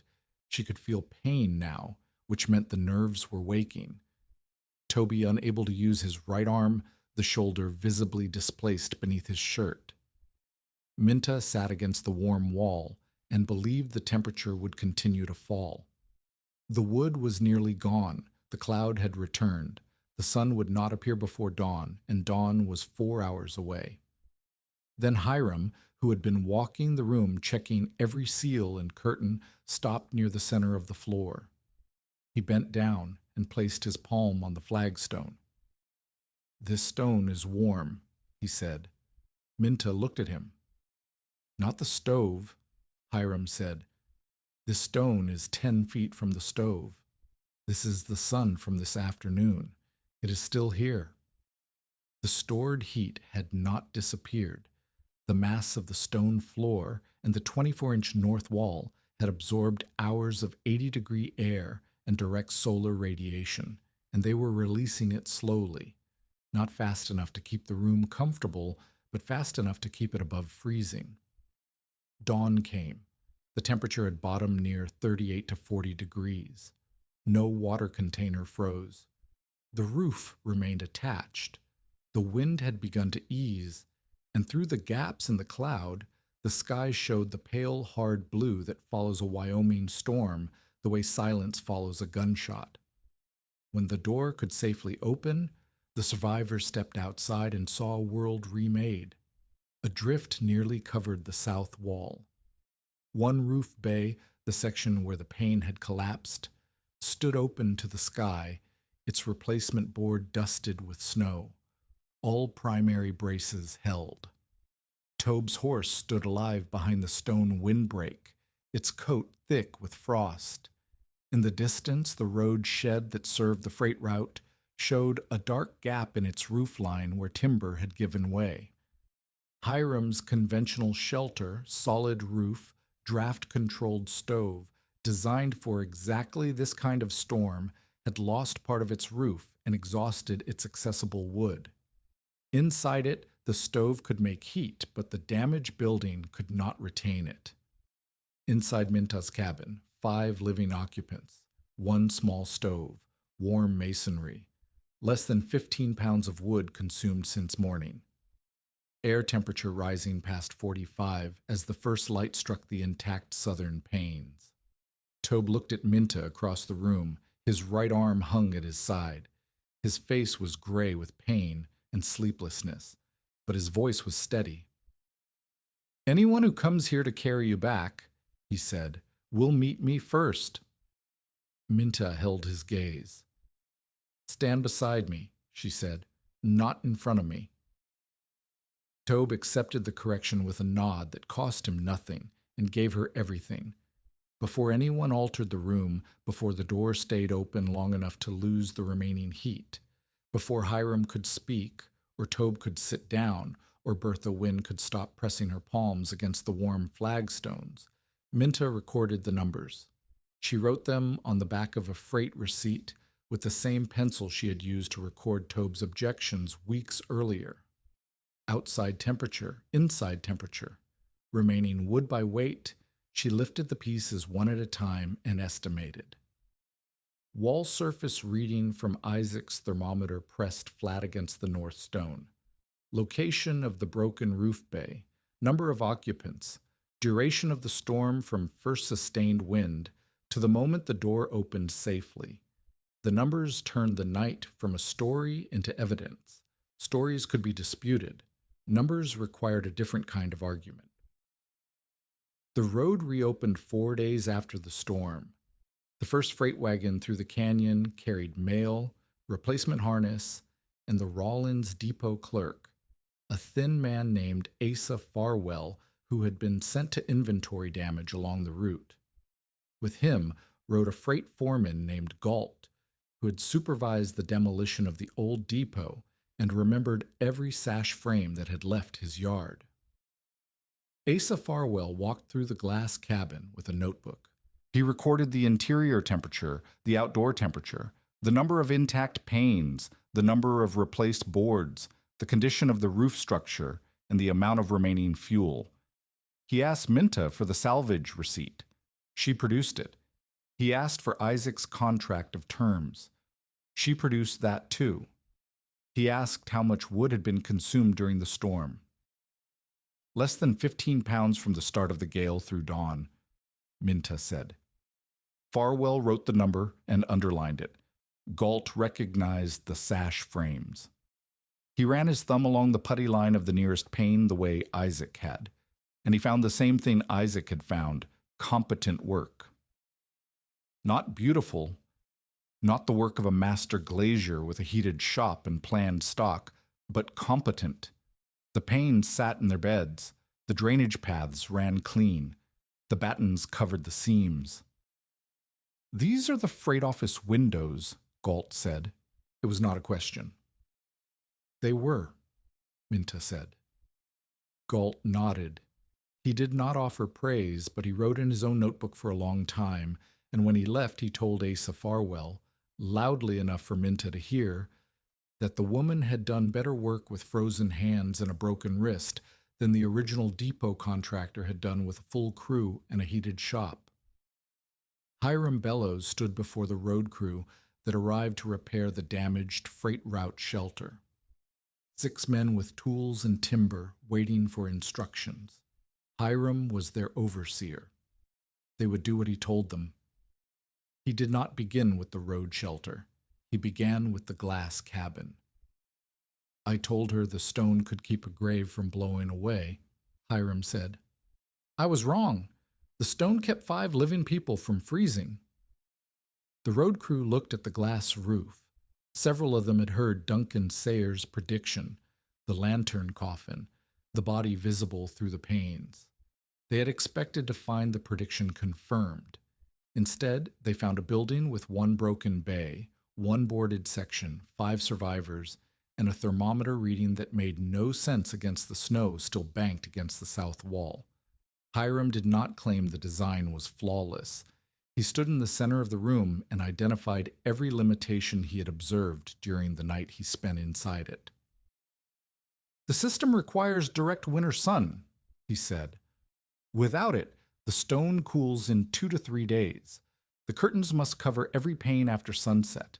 A single exposed section bleeds heat faster than the stove can replace it.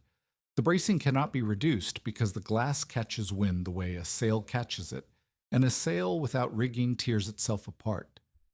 Prolonged cloud still requires stored fuel. The vent must remain operable because a sealed glass room in direct sun will cook its occupants before it freezes them. He paused. But the fuel consumption during that storm was less than 1/6 of what my road shelter used before its roof failed. And my road shelter had a proper stove and 4 cords of split oak. The qualified admission settled into the room the way the afternoon sun settled into the flagstones, slowly, thoroughly, with weight that did not announce itself. Hiram's authority had been built across 25 winters. When he said a thing worked, the men who maintained the territory's road shelters listened. When he said a thing worked with limitations, they listened even more carefully, because a man who listed limitations was a man who had tested them. The comparison took shape over the following weeks as Minta recorded daily readings and fuel consumption. By early March, the full winter's accounting was clear.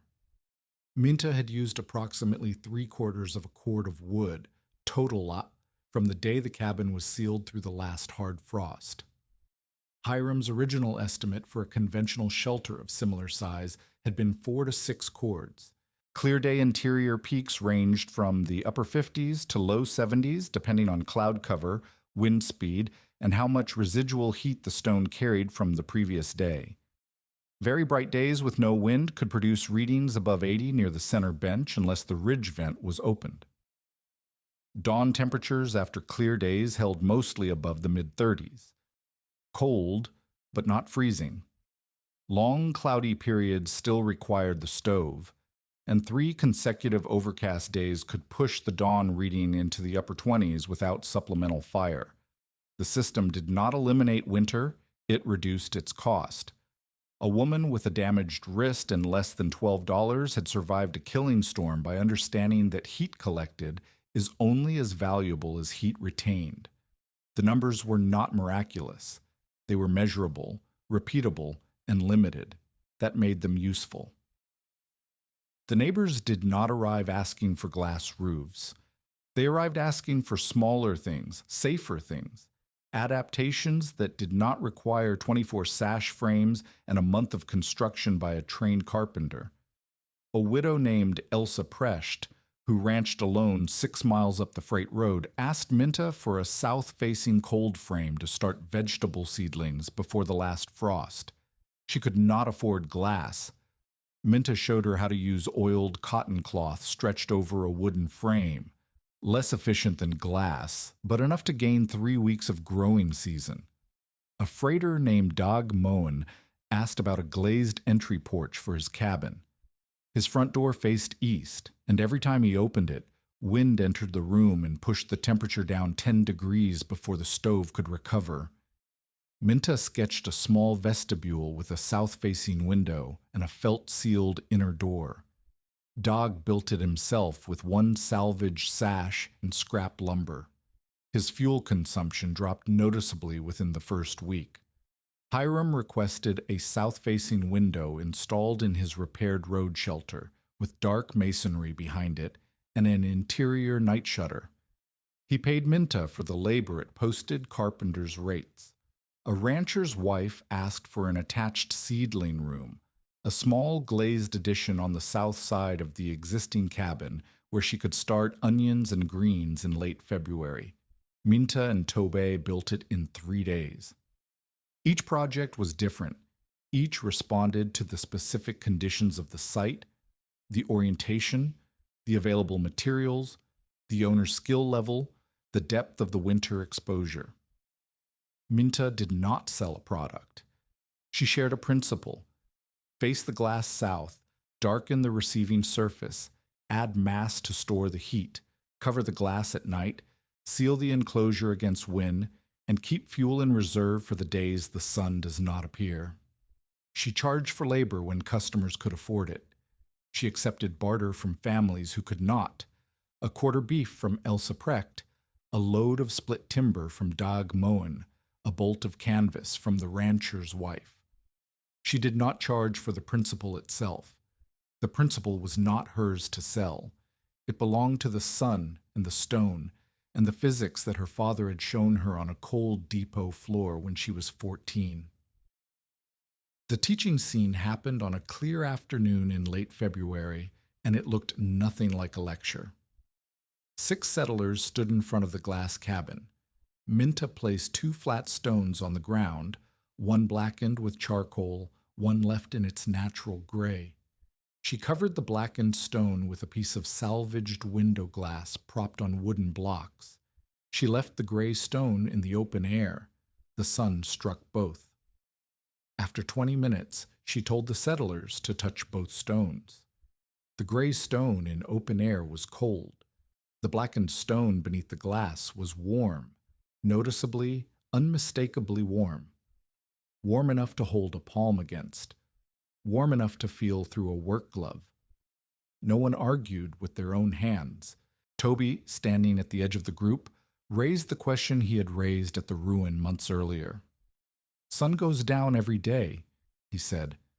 Wind does not. Minta pulled one of the night curtain panels from the cabin and draped it over the glass-covered stone. She told the group to wait. They waited. 15 minutes. The cold stone in open air lost what little warmth the sun had given it.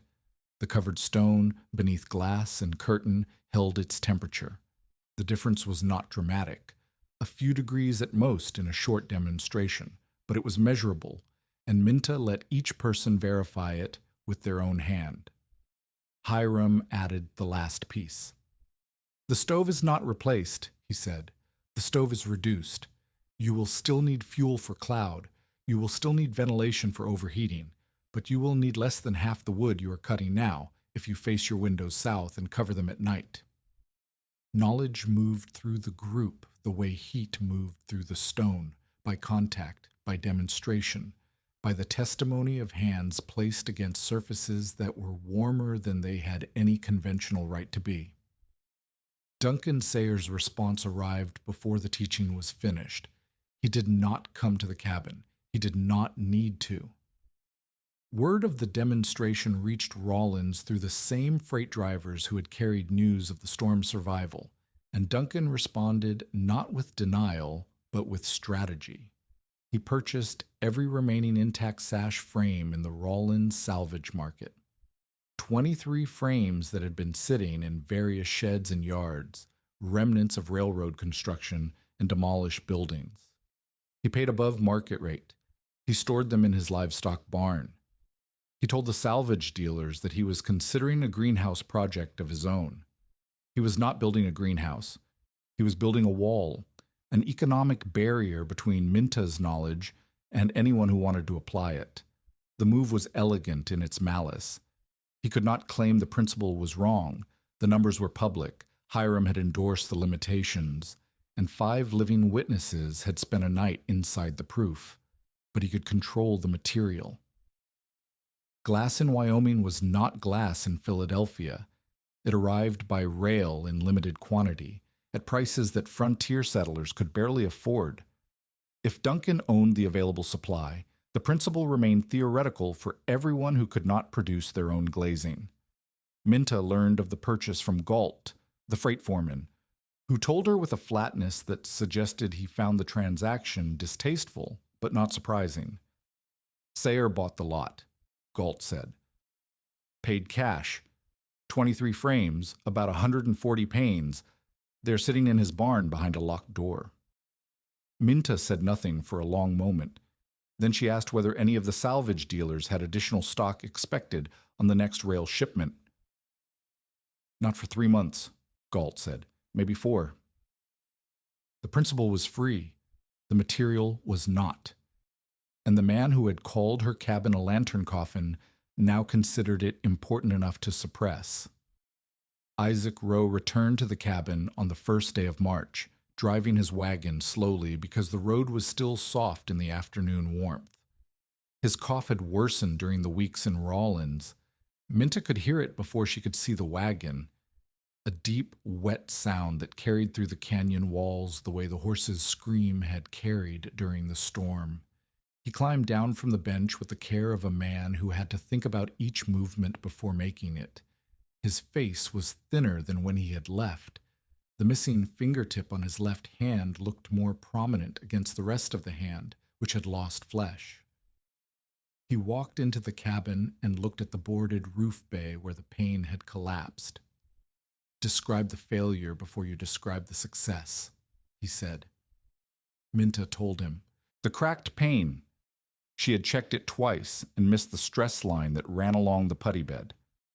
The vent rope, single line, no backup, snapped under vibration. The eastern frame movement. The post she had braced beneath it held, but the nail that Isaac's strap protected had pulled a 1/4 inch. The curtain that tore free. The leather loops had dried in the heat and lost their grip. Isaac listened without interrupting. When she finished, he walked to each failure point and examined it. He tested the replacement board. He pulled the vent rope. He pressed the eastern brace. He rubbed the leather loops between his fingers.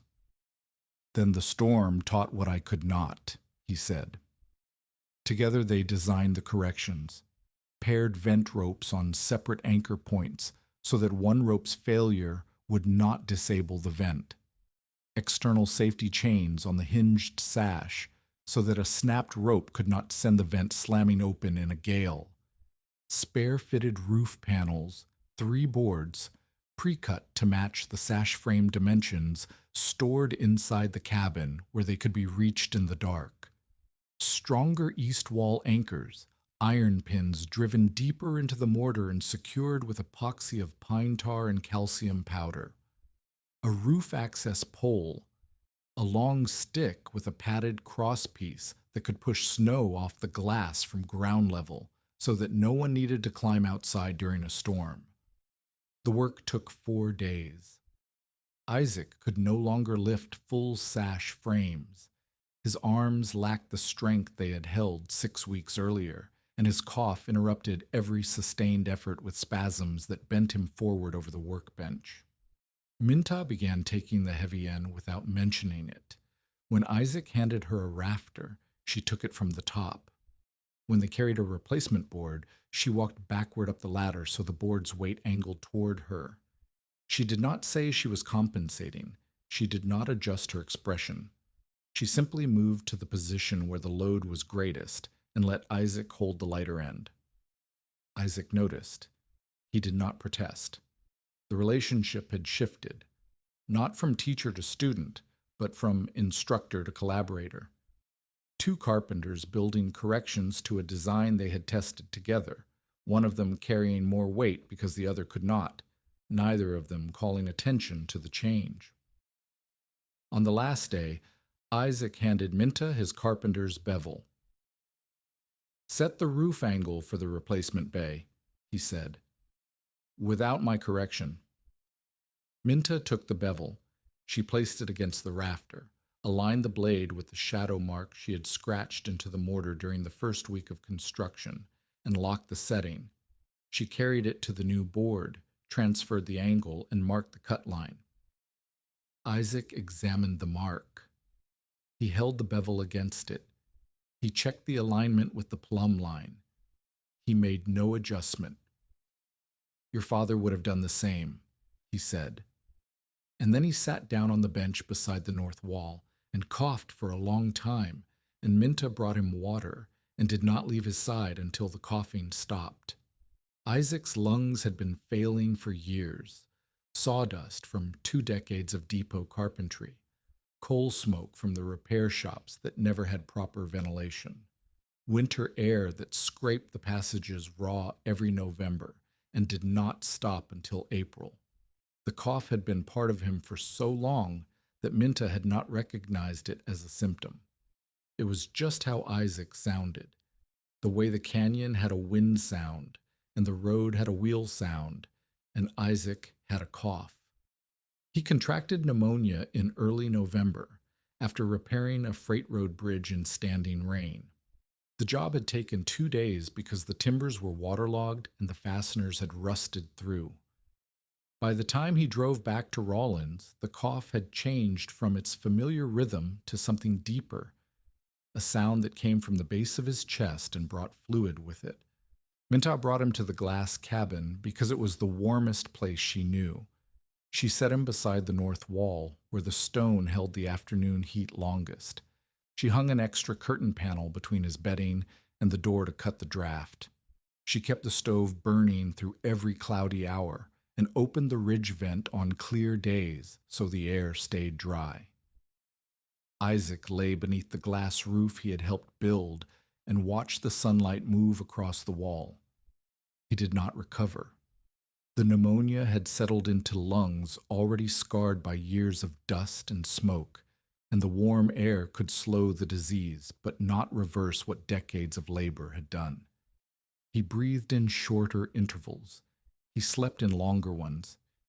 He asked Minta to bring his tools from the wagon so he could see them, and she laid them on the bench beside him: the flat bar, the folding rule, the bevel, the hammer with the wrapped handle, the glazing knife he had not used since October.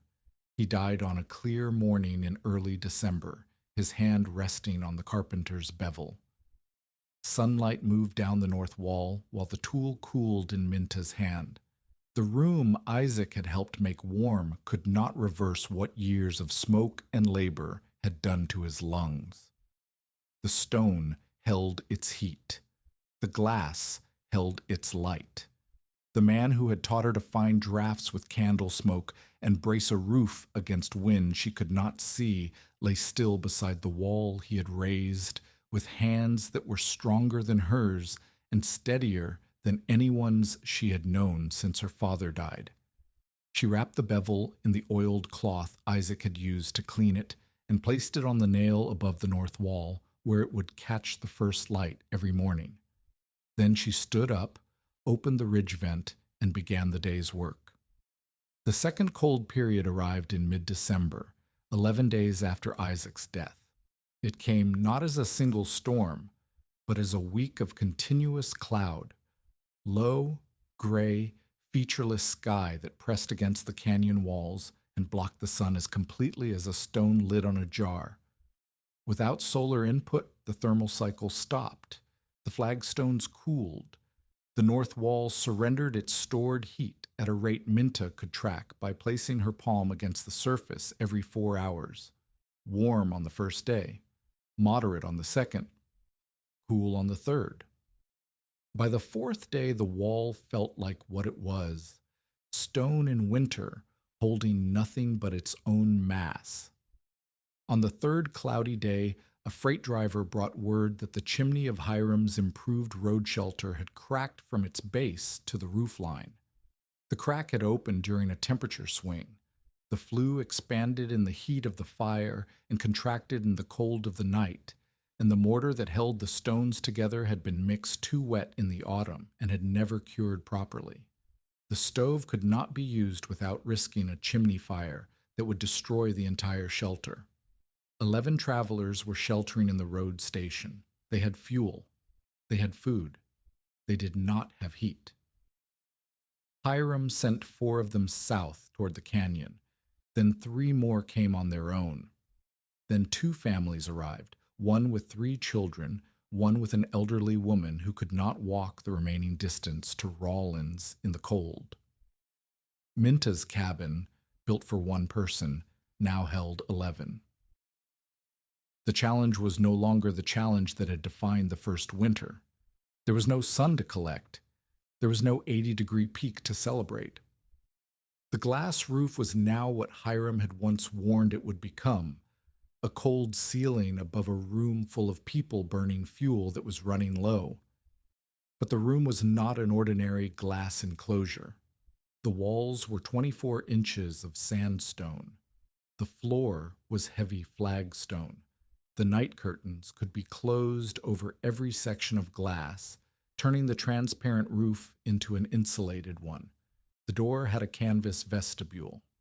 The gaps had been sealed with candle smoke and cotton waste, and the water casks, 4 30-gallon containers that Minta and Isaac had installed as supplemental thermal mass, sat against the north wall, their contents still liquid because the room had not yet fallen below freezing. Minta organized the shelter the way Isaac would have organized a work site, by efficiency, not by comfort. The curtains remained closed over every glazed section. No sunlight meant no reason to expose the glass, and every exposed pane was a surface losing heat. The small stove burned continuously at controlled draft, not roaring, not banked, but fed at a rate that kept the interior above 35 degrees without consuming more than 2 pounds of wood per hour. Occupants slept in shifts. 6 could lie down at once. 5 sat against the walls. Every 4 hours the groups rotated. The body heat of 11 people was itself a source, not a large one, but a measurable one. Minta could track the difference between the room with 11 occupants and the room empty, 3 to 4 degrees. Not trivial when the margin between liquid water and ice was the margin between survival and something worse. Wet clothing stayed in the vented entry. Minta hung a rope across the vestibule and draped every damp coat, scarf, and pair of socks across it. The moisture could not enter the main room, where it would condense on the cold glass above the curtains and drip back down. This single rule, wet things stay outside the inner door, prevented the slow saturation that had plagued the cabin during the first storm. Door openings were scheduled. Every time the outer door opened, cold air entered the vestibule. Every time the inner curtain opened, that cold air entered the room. Minta allowed the door to open once every 2 hours for sanitary purposes and water collection, and she coordinated the openings so that multiple people went out at the same time rather than one by one. Cracks were located with candle smoke, the same technique Isaac had taught her. On the 4th day, she found a new gap where the foundation had shifted beneath the east wall, and she packed it with wool scraps and clay while a child held the candle. The cabin no longer performed as a solar furnace. It performed as a carefully sealed, thermally massive shelter requiring far less fuel than a conventional building of equal size. The stone walls that had absorbed weeks of solar heat were now surrendering the last of it, but they were surrendering it slowly, more slowly than timber walls would have, more slowly than a single-walled cabin with a roaring stove and an open chimney. On the 5th morning, the stove consumed the last of the split wood. Minta broke apart 2 of the spare roof panels, boards she had cut as emergency replacements for broken glass, and fed them into the fire. The boards were dry pine. They burned fast and hot. They would last perhaps 6 hours. If the cloud did not break by evening, she would begin burning the interior fittings.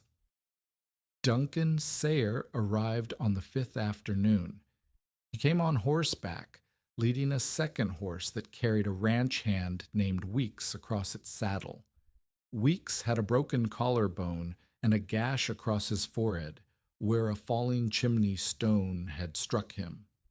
The shelter where Weeks had been staying, a line cabin on Duncan's lease, had lost its chimney in the same way Hiram's shelter had, and Weeks had been standing beside the stove when the stones came down. Duncan did not knock. He opened the outer door and stood in the vestibule, holding Weeks upright with one arm, and looked through the inner curtain at 11 people sitting in a room that was 34 degrees and falling. Minta pulled the curtain aside. She did not ask Duncan to apologize. She did not remind him of the lantern coffin. She did not make him stand in the cold while she decided whether to admit the man who had tried to marry her by coercion and suppress her work by economic sabotage. She took Weeks's other arm and helped Duncan carry him to the bedding beside the north wall. Duncan looked at the room, at the curtain-covered glass, at the stove consuming its last fuel, at Tobe, who had given up his sleeping place against the warm wall and was sitting on the cold flagstones near the door, with his mended shoulder held stiffly against his side. Toby looked back at Duncan and said nothing. The silence was worse than any insult Duncan could have anticipated, because the silence contained 11 people and no accusation, and Duncan had to exist inside it without a confrontation to push against. Minta rationed the last dry fuel equally. Each person received the same share of warmth. Duncan received the same portion as the widow Elsa Precht, the same as Dagmon the freighter, the same as the 3 children who slept in a pile against the water casks. He could not say she was right. Not yet. Not in this room, in front of these people, with Weeks bleeding on the bedding and the temperature falling and the last of the pine boards turning to ash in the stove. But he could not say she was wrong either. And the silence where his certainty used to be was louder than anything he had said at the salvage yard. On the 6th morning, the clouds broke. It was not gradual. It was not a slow brightening. The cloud cover split along the ridgeline as though cut with a blade, and sunlight poured through the canyon gap and struck the south roof of the glass cabin with a force that was almost physical. The curtains were still closed. Minta had not opened them because there had been no sun to admit, and the routine of the cloudy days had settled into the room like a habit. She opened the first curtain panel. Light flooded the interior in a bright rectangle that struck the dark flagstones and the north wall simultaneously. The stone was cold. 5 days of cloud had drained it, but the light was not cold. The light was the same light that had pushed the thermometer to 80 degrees during the January storm, and even through cold stone and cold air, the room responded. Every occupant turned toward the south wall before the temperature had changed by a single degree. Not because they felt warmth, the stone would need hours to absorb and re-radiate, but because they saw light, and light after 5 days of gray was a message that something other than the stove was working on their behalf. Minta opened the remaining curtain panels one by one. She opened the low vents. She cracked the ridge vent carefully with the doubled rope and let the stale, moisture-heavy air escape. By noon, the temperature had climbed through 40. By 2, it had passed 50. The north wall was warming. The flagstones were warming. The water casks, which had dropped to 35 degrees during the dark days, began absorbing heat through their wooden staves. 11 people sat in the light and said very little because there was very little to say that the light did not already say for them. Duncan Sayer left that evening without speaking. Minta watched him ride north toward the road, his back straight, his pace unhurried. She expected nothing from him. She had stopped expecting things from Duncan Sayer the night she burned the wedding ribbon. That night, after the other travelers had settled into the sleeping rotation, someone knocked at the outer door. Minta opened it. Duncan stood in the cold, alone, without the horse. He had walked back. Behind him, tied to the stone marker, was a wagon. In the wagon bed, wrapped in straw and canvas, and stood upright in a rope cradle that looked as though someone had studied how Minta packed her own loads, were 12 sash frames. They were the frames he had purchased to prevent others from building. He did not explain. He did not apologize. He unloaded the frames in silence, stacking them against the windbreak wall with the glazing bars facing inward, the way Minta stacked glass. Then he climbed back onto the wagon bench and drove north. Minta stood beside 12 sash frames in the dark and listened to the wagon wheels fade. The question was not whether the glass was a gift or a surrender. The question was what it would become. And that question belonged to the morning. The 12 sash frames stood against the windbreak wall for 3 days before Minta touched them. She counted the panes, 72, of which 8 were cracked and 4 were missing entirely. She checked the wood for warp and rot. She ran her thumb along every putty line. She did not rush because the frames were not going anywhere, and because the question of what they meant required more time than the question of what they contained. Toby asked her on the second morning whether she intended to use them. "They are glass," Minta said. "Glass does not carry the intentions of the man who sold it." "He did not sell it. He brought it." "Then it carries even less." On the 4th day, she began sorting. Sound frames in one group, damaged frames in another, cracked panes marked with a charcoal X for removal and replacement if intact glass became available. The 8 cracked panes would become drainage fill. The 4 empty frames would accept boards until better material arrived.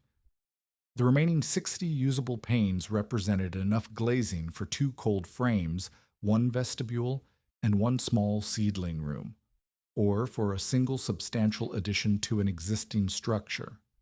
She chose the small projects. The glass would go where it could help the most people, not where it could make the most impressive single building.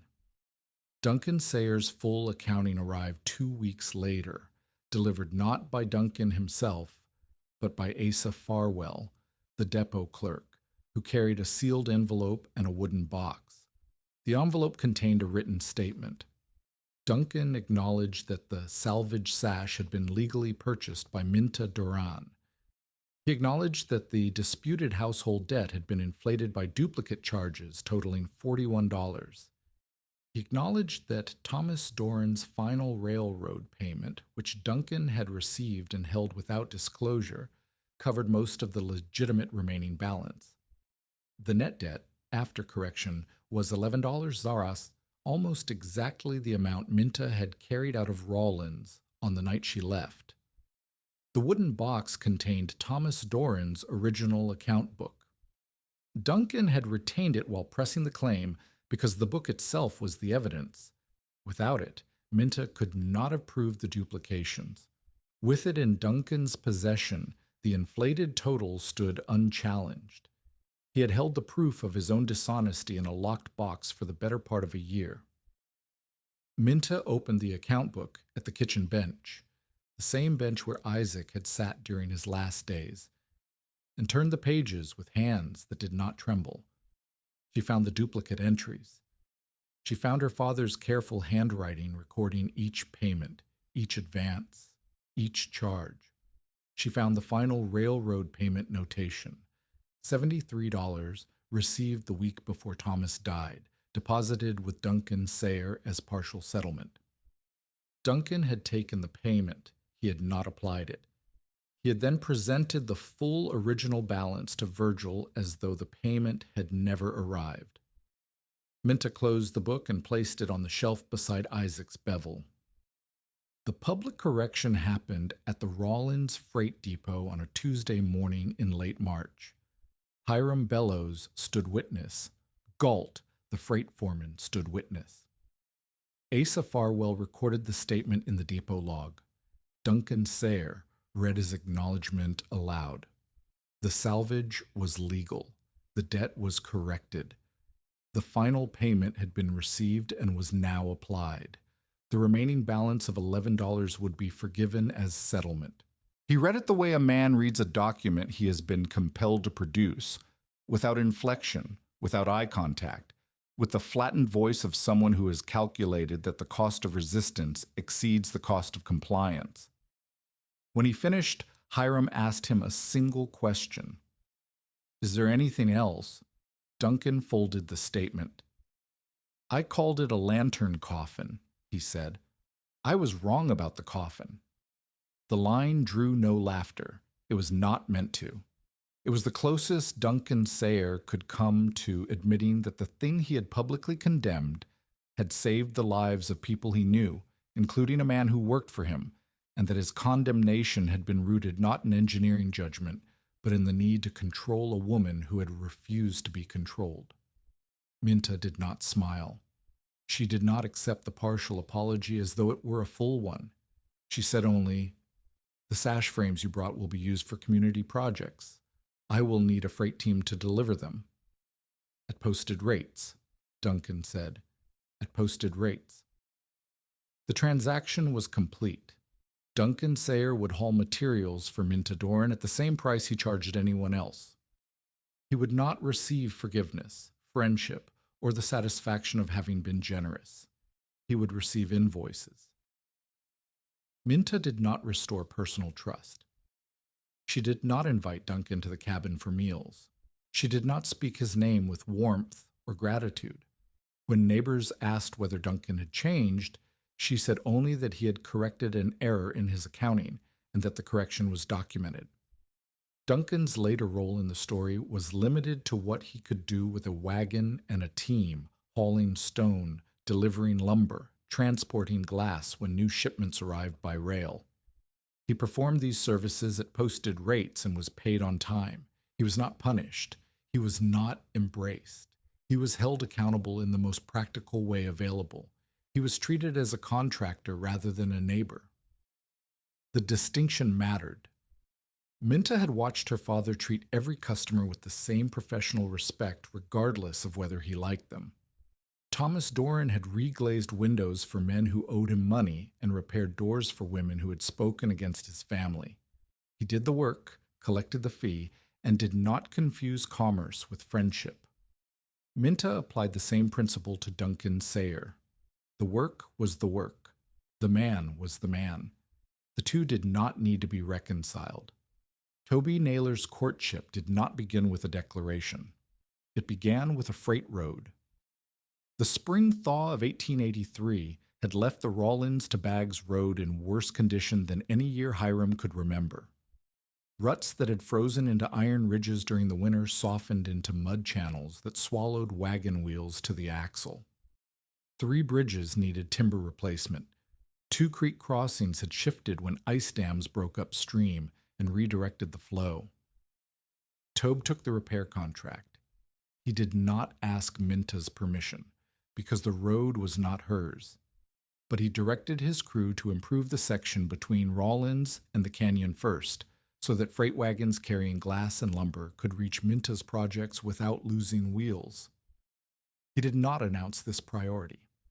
Minta learned of it from Doug Moen, the freighter, who mentioned that the canyon road was in better condition than any section south of Rawlins, and that Tobe's crew had been working it for a week before touching the more profitable northern route. Minta rode to the road camp and found Tobe setting bridge timbers with 2 hired men. His right shoulder still moved stiffly from the dislocation, but he worked without favoring it, lifting, hammering, bracing, because the work did not care about his comfort, and neither did he. She watched him for several minutes before he noticed her. "You repaired the canyon road first," she said. "The canyon road was worst," Tobe said.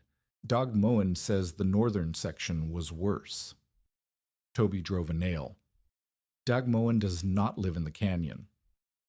That was the first conversation that acknowledged what both of them already understood, that Tobe was building something other than a road, and that Minta could see the construction. The courtship proceeded through visible acts. Toby wrote letters to the men he had stolen horses from before his imprisonment. 2 of the 3 responded. 1 accepted his apology and a payment of $12. The other returned the letter unopened. Toby showed Minta both responses. He directed paid freight work toward Minta's projects when the schedules allowed.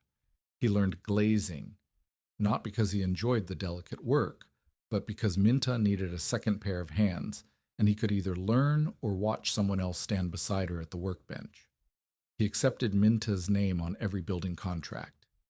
In the territory, a married woman's property typically passed to her husband's control. Toby signed a written agreement, witnessed by Hiram, and filed with the depot clerk, stating that any structure built with Minta's labor and design remained her property regardless of marital status. He did not do these things to earn her love. He did them because he had lived inside institutions that owned him, the territorial prison, the gang he had ridden with before his arrest, the reputation that followed him after release, yes, and he understood that ownership was not partnership. When he proposed, he offered no protection bargain. He offered no debt arrangement. He did not promise to stand between Minta and the world, because she had already told him where she wanted him to stand. "Can you live in a house whose title remains mine?" Minta asked. Tobey looked at the glass roof that caught the afternoon light and held it against the dark stone. "I have lived in places that owned me," he said. "I do not need to own this one." They married in 1886 in the glass cabin in March when the sun struck the south roof at its highest winter angle and the interior held 67 degrees without the stove. Hiram Bellows stood as witness. Elsa Precht brought bread. Doug Moen brought a chair he had built from freight road timber because the cabin still did not have one. Galt the freight foreman brought a sash frame, a single frame, new glass, cut to fit the remaining open bay in the roof that had been boarded since the January storm. It was the first new glass Minta had installed since the original construction, and when the light came through it, the room brightened by a degree that was visible but not measurable, and Minta placed her hand on the warm flagstone beneath it and felt her father's lesson arrive one more time. By the end of the decade, the work had outgrown the canyon. The original cabin still stood, repaired, improved, its glass roof rebuilt twice as sash deteriorated and new panes replaced old ones. The night curtains had been redesigned 3 times. The drainage system had been rebuilt after the spring thaw of '84 undermined the west foundation, and Minta had dug a diversion ditch and gravel trench that directed meltwater away from the walls. The water casks had been replaced with larger stone-lined basins. The ridge vent now operated on a counterweighted rope that could be adjusted with one hand, but the cabin was no longer the only structure. 2 seedling houses stood on neighboring claims, small south-facing glass enclosures where settlers started vegetables 3 weeks before the last frost. One community warming room served the freight road during severe weather, replacing the damaged road shelter that Hiram had finally decommissioned. A glazed repair shop allowed Minta and Tobia to work through the coldest months without burning fuel to keep their hands flexible. Several small cold frames dotted the canyon, wooden boxes with glass lids, darkened stone beneath, producing lettuce and onion sets in February. A south-facing classroom annex had been attached to the Rollins School the previous autumn. The teacher had requested it after visiting the canyon, and noticing that children in the glazed room could write without their fingers going numb. The annex cost less to heat than the main classroom and produced better light for reading. Minta did not claim to have invented greenhouses. She did not claim to have discovered solar heating. She told anyone who asked that the principle was older than the territory and simpler than a stove. Face the glass south, darken the surface, add mass, cover the glass at night, seal the room, and keep fuel in reserve. Her achievement was not the principle, it was the adaptation. She had taken known materials, salvaged railroad glass, frontier sandstone, linseed putty, bunchgrass insulation, and applied known physics to the specific conditions of a Wyoming canyon where firewood was scarce, wind was violent, winter sun was low and bright, and stone was heavy enough to hold what the sun provided. The community had not adopted a glass roof. The community had adopted an understanding that heat retained was as valuable as heat produced, and that the winter sun, which most settlers treated as a weak inconvenience between storms, was a fuel source that arrived without cutting, hauling, or stacking. Hiram revised his road shelter recommendations that winter. The revised specifications called for tighter doors, smaller heated volume, south-facing windows where orientation allowed, dark masonry near the glazing, interior night shutters on every pane, and protected emergency fuel stored inside the building rather than in an exterior woodshed where snow could block access. Settlers who could not obtain glass still applied the heat retention principles. They sealed mortar joints. They hung interior curtains over windows at night. They darkened the stone or timber near their south-facing openings. They reduced the size of their heated rooms during the coldest months, closing off unused space to concentrate the stove's output in a smaller volume. The transformation was not dramatic from the outside. A traveler passing through the Rawlins to Baggs corridor in 1890 would not have seen glass roofs glittering in every canyon. But that traveler, if they stopped at a road shelter, would have found a tighter door, a south-facing window, and a dark stone wall behind it that was warmer than it had any right to be. The later years compressed the way later years do, not because they contained less life, but because the life they contained repeated its rhythms in ways that were deeper than they were dramatic.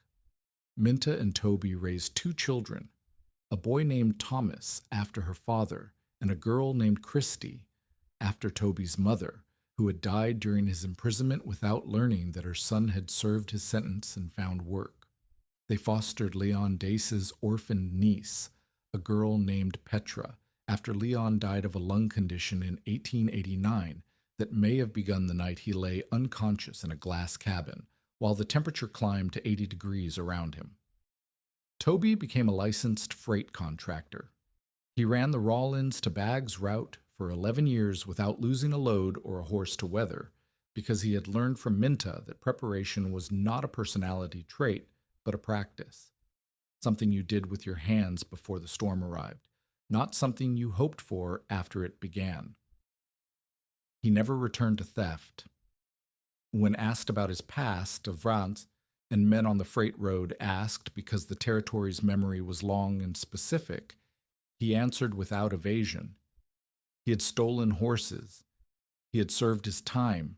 He had married a woman who kept a tool roll beside the bed and a carpenter's bevel above the north wall, and the bevel had belonged to a man whose hands were steadier than his own. Minta continued teaching winter construction into her 50s. She rode the freight road with her tool roll and her father's pocket thermometer, and showed settlers the same demonstration she had shown the first 6. 2 stones, 1 blackened, 1 plain, 1 beneath glass, 1 in the open air. Touch both. The hands do not lie. She taught with patience and without sentimentality. If a rancher insisted on placing glazing toward the southeast because that side faced the road, she waited until noon, showed him where the shadows fell, and asked him to place his hand on 2 test stones. She did not argue. She demonstrated. The argument was between the man and his own palm.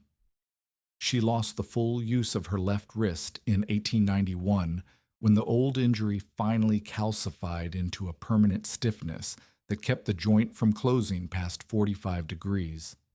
She adapted the same way she had adapted every limitation.